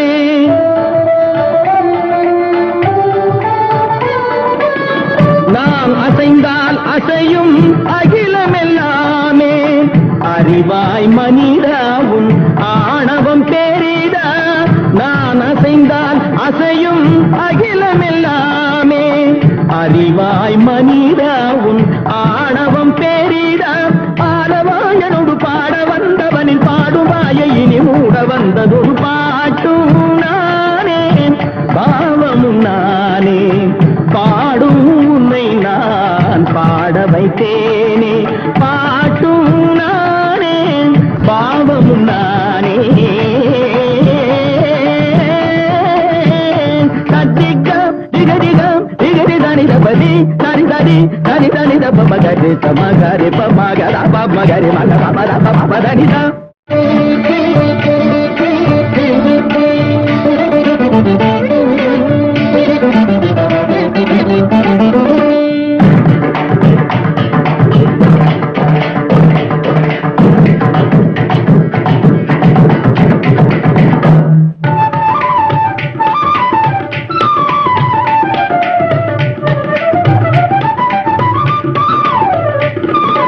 ಧಿಂಧ ಧಿಂಧ ಜುಮ್ಮಕ್ಕು ಜುಮ್ಮಕ್ಕು ಜನ ಝುಮಕು ಜನ ಝುಮಕು ಝುಮಕು ದಿಂಧ ದಿಂಧ ಆ ಝುಮಕು ಝುಮಕು ದಿಂಧ ಇಂದ ಸಗರಿಗೆ ಸರಿನಿ ಸರಿನಿ ದರಿ ದನಿ ದಬ ಮಾಮನಿ ಸರಿ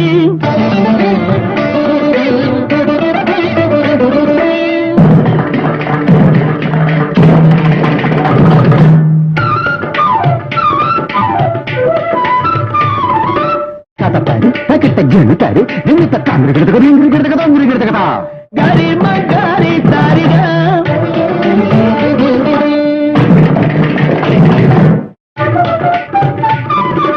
ಕಜಂ ಕಜ್ಜಂ ತರಿ ಗಿಡದ ನಿದರಿ ಗಮ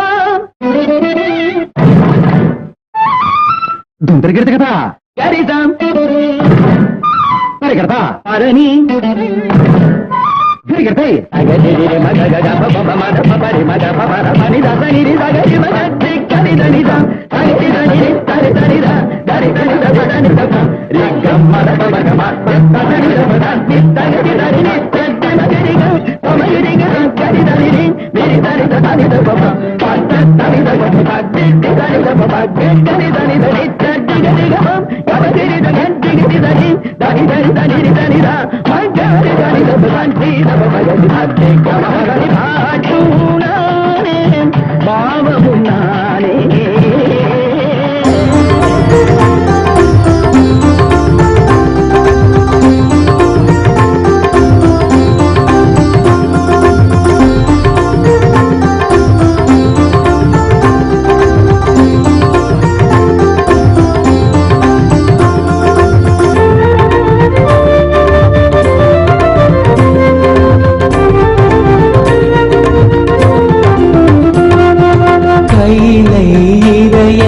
உரைபவன் அருணையில் குருவென மலர்ந்தது புகழ் பாடி அருள் பெறவே திருப்பதம் தனில் அறியவர் சாத்தி மகிழ்வோரும் பாமாலை நித்யானந்த குரு நித்யானந்த குரு நித்யானந்த சத்குருவே நித்யானந்த குரு நித்யானந்த குரு நித்யானந்த சத்குருவே அகமே நிறைந்த எம் அண்ணாமலை வேந்தனே ஜெகம் போற்றும் எம் ஆனந்த நித்யனே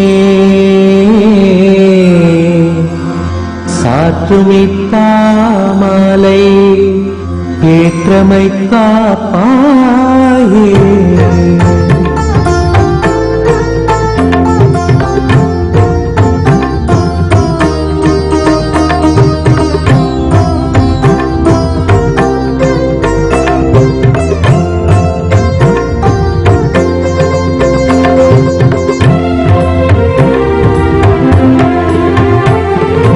நித்யானந்த குரு நித்யானந்த குரு நித்யானந்த சத்குருவே நித்யானந்த குரு நித்யானந்த குரு நித்யானந்த சத்குருவே அருணாச்சல நித்ய அருணாச்சல நித்ய அருணாச்சல குரு நித்யானந்தா அருணாச்சல நித்ய அருணாச்சல நித்ய அருணாச்சல குரு நித்யானந்தா அருணாச்சலம் தந்த வரமே அகத்தினில் அமர்ந்தே அருள் தரும் நித்யானந்தா குருவாய் மலர்ந்திங்கு உணர்வாய் கலந்த மக்குயர்வாழ் வழித்திடும் நித்யானந்தா அருணாச்சல நித்ய அருணாச்சல நித்ய அருணாச்சல குரு நித்யானந்தா அருணாச்சல நித்ய அருணாச்சல நித்ய அருணாச்சல குரு நித்யானந்தா புவிமேல் பிறந்தது எதனால் என்பதும் அறியா பகர்யாம் நித்யானந்தா துதி பாடிடும் வரம் அளித்தே குறைதனை களைந்தாய் கணம் தனில் நித்யானந்தா அருணாச்சல நித்ய அருணாச்சல நித்ய அருணாச்சல குரு நித்ய ನಿತ್ಯಾನಂದ ಅರುಣಾಚಲ ನಿತ್ಯ ಅರುಣಾಚಲ ನಿತ್ಯ ಅರುಣಾಚಲ ಗುರು ನಿತ್ಯಾನಂದ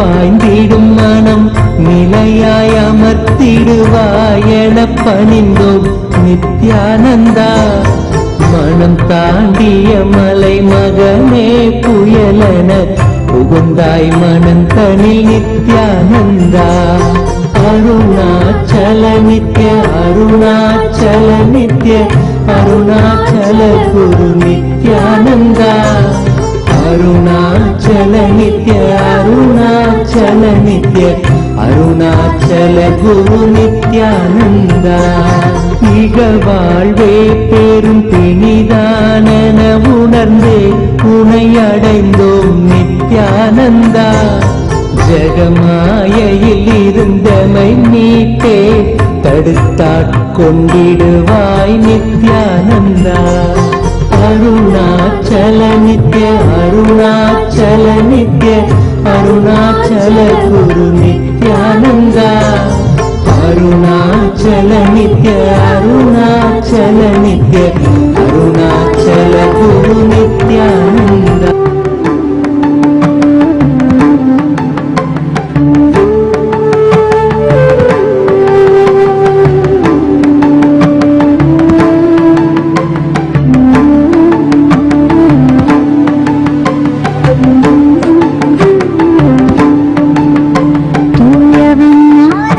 தாண்டவன்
नित्यानन्देश्वर परमशिव समारम्भाम् नित्यानन्देश्वरि पराशक्तिमध्यमाम् अस्मदाचार्यपर्यन्ताम् वन्दे गुरुपरम्पराम्.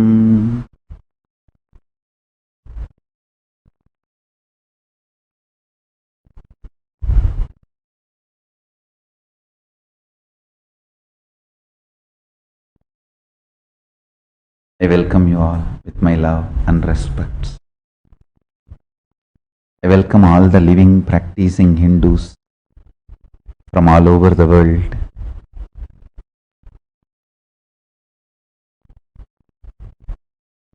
I welcome all the Sarvajñapita Kartas, Yajamans, Srimahans, Mahans, Tanidar, visitors, viewers, Mantreshwara, Vidyeshwara, Ganeshwaras, Lokeshwaras, Astreshwaras. I welcome every one of you with my love and blessings.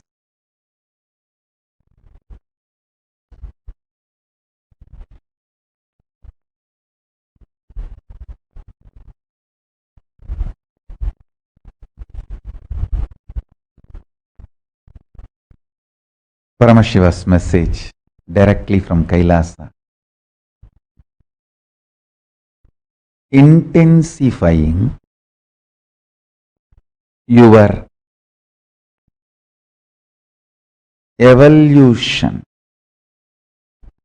whether maturing your taste or manifesting powers or strengthening your will persistence, all this can be done beautifully now because the Pralaya is coming to an end. Understand? By December 14th, it will reach the peak, then it will start settling down. After December 14th, it's all settling down period. You can use this opportunity intensely to intensify your evolution process. Understand? Your very DNA can be pushed to the next level of evolution, conscious evolution.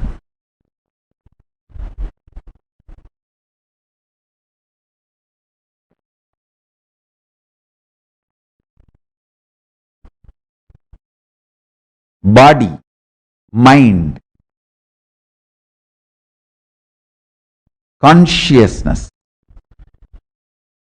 the way you experience life, your ability to experience life, all can be just pushed up, raised to the next level.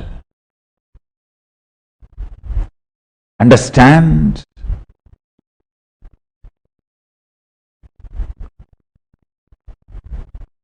Everything can be just raised to the next level.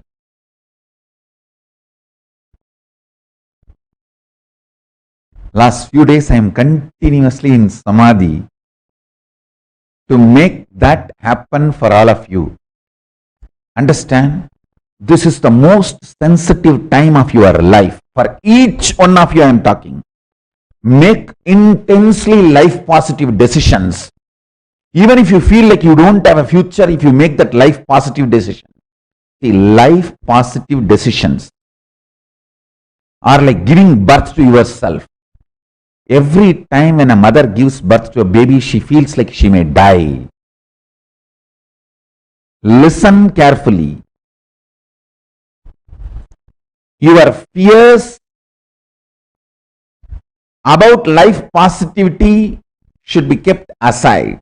See, actually fears push you into life negativity.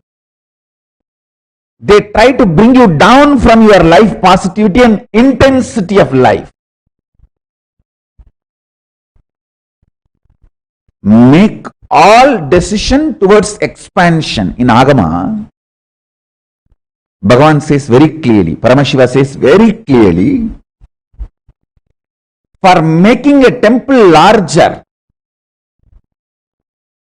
everything is accepted. for making your life larger, everything is okay. Go for life positive decision. Don't go for your low level, immature ideas about life, freedom. See, immaturity always gives you the feeling of suffocation wherever you are. Constantly it will give you suffocation. Never try to change external things first. First change internal. Find spiritual solution. Along with spiritual solution, change the outside also. Intensity. Intensity. Maturing yourself. Spiritual centric solutions. Let these things be constantly kept in you when you make decisions after December 14th. One good thing is that after December 14th, the whole Pralaya will start settling down. And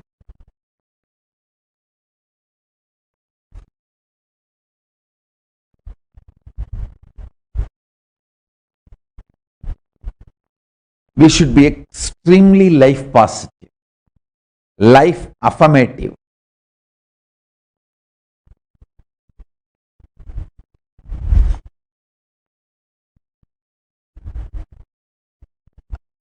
Last few days, I'm in intense samadhi. I can see my body and mind, everything is intensely getting prepared to guide all of you into the superconscious breakthrough.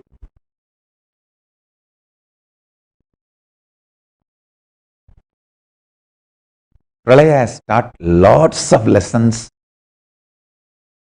It has actually changed the world. I can tell you very clearly. The world has to be called now CBCA. We should say that Corona before, Corona after, or before Corona, after Corona. Or we can use the word before Pralaya, after Pralaya. That's the way we should call it. Because too many things about what we know has changed. All our ideas about education, government job, stability, even about governments, much has changed. Many things, imaginary value, things lost value. Understand? Many things which is really worthy have started coming out. People have started realizing the real worthy things, and many imaginary things which you were thinking as power has started melting down. Whether the value of currency, many things I can say. Even the value of beautiful beaches, vacation places, cruise ships, all that has gone. People are now afraid to get into cruise ships. Cruise lines are just shutting down. These vacation beaches are empty. I am seeing a lot of things people valued are melting down.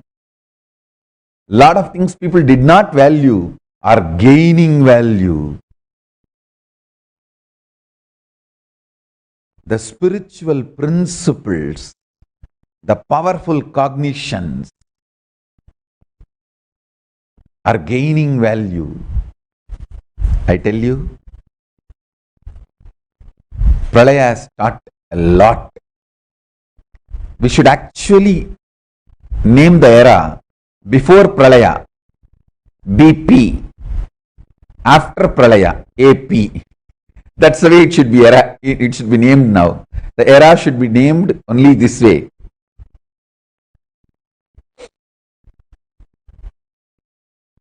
I am seeing by Shivaratri the whole Pralaya will settle down.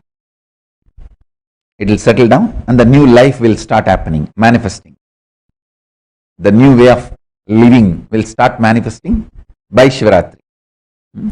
December 14th it will reach the peak, and after December 14th it will start settling down.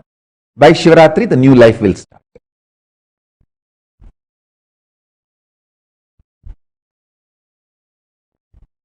Blessed are those who are protected by Paramashiva, stayed with Guru. Understand, that is the, if you are still connected, be very clear, you are protected. That is the biggest protection. Paramashiva Bhakti, Guru Bhakti is the symbol that you are protected. You are not broken to pieces, you are not melted down.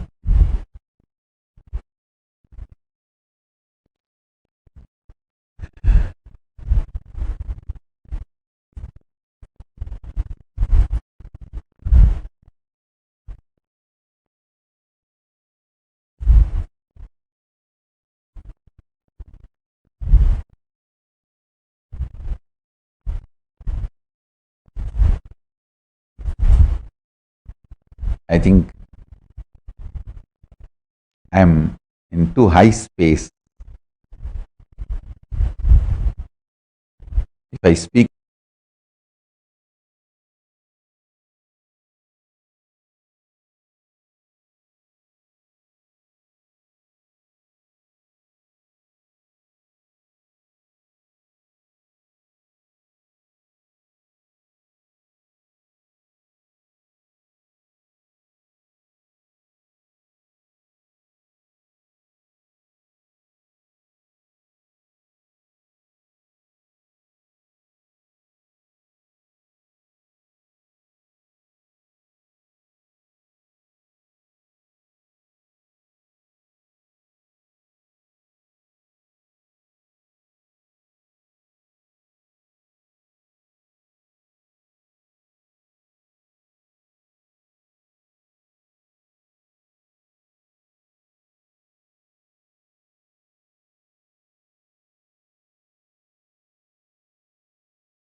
to understand,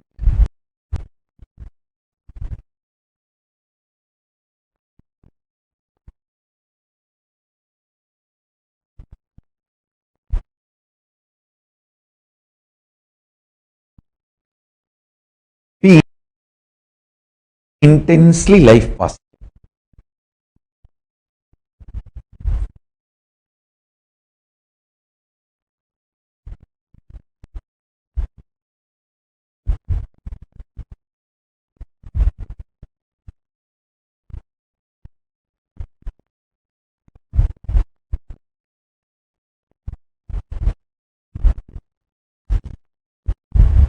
I bless you all. Let's all radiate with integrity, authenticity, responsibility, enriching, causing, living Shuddhatvaita Saivam, the state, space, powers, being, superconsciousness, and Kailasa of Paramashiva Paramashivoham. Om Nithyananda Paramashivoham. The eternal bliss, Nithyananda. Thank you. Be blissful.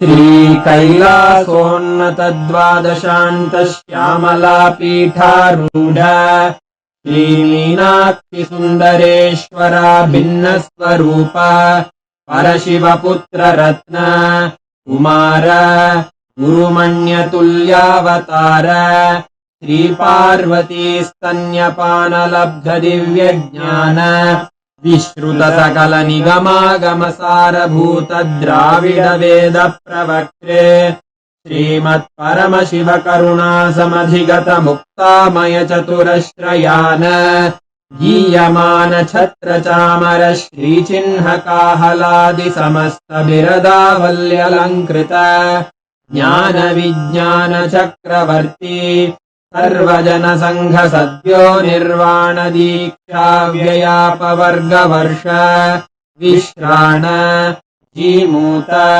परमतकलभकेसरी शैवसिद्धान्तस्थापनाचार्य श्रीराजाधिराजपाण्ड्यमहाराजगुरु क्षपणशाक्यादि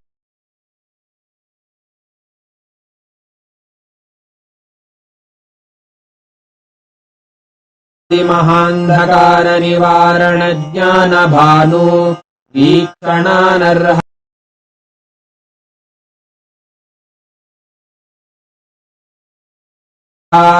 ध्वजोच्छेदनपूर्वक श्रीमद्वृषभध्वजस्थापक शैव समयक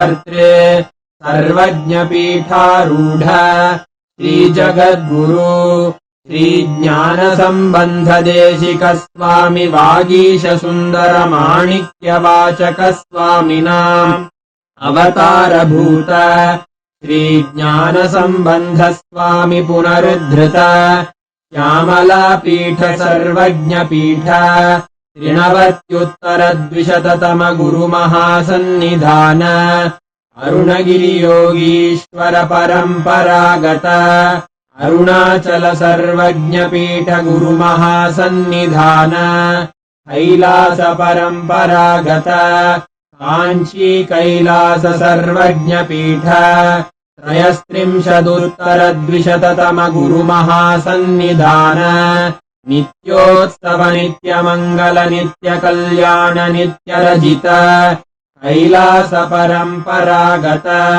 आदिकैलास नित्यानन्दपीठ महासंस्थान महासिंहासन पीठकर्तः साक्षात् श्रीपरमशिव समुद्भूत कैलास परम्परागत वैवस्वतमनुइक्ष्वाकु हरिश्चन्द्र भगीरथ श्रीरामचन्द्र शूरसेन इत्यादि अनवच्छिन्न सार्वभौम चक्रवर्ति परम्परागत चतुष्षष्टि योगिनी मण्डित चतुष्षष्टि सम्प्रदाय प्रवर्तक मनुधर्मशासन सूर्यवंश प्राप्त सर्वज्ञपीठ सुराङ्गि साम्राज्य मूर्धाभिषिक्त चूडामणे साक्षात् श्री परमशिव समुद्भूत कपिल महागुरु पुनरुद्धृत महानिर्वाणिपीठ अष्टोत्तर सहस्र श्री महामण्डलेश्वर साक्षात् श्री परमशिव सिंहासनाभिषिक्त समस्त गणनायक श्री महागणपति समारोह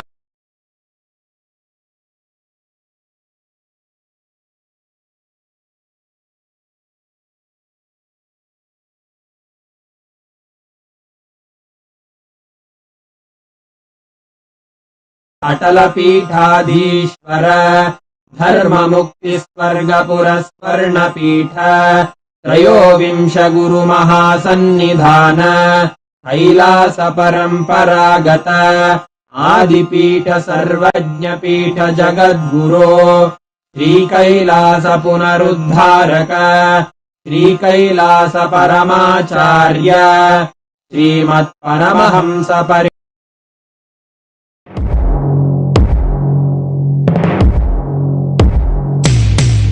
In one line, if I have to put it in a simple way, seeing always each other with a tremendous love that everyone is Paramashiva.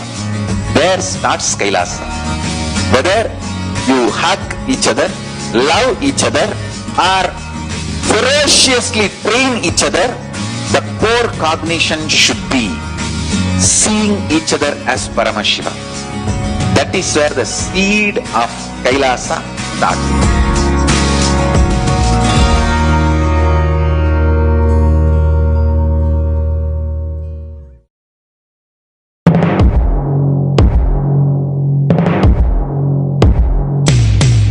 In one line, if I have to put it in a simple way, seeing always each other with a tremendous love that everyone is Paramashiva.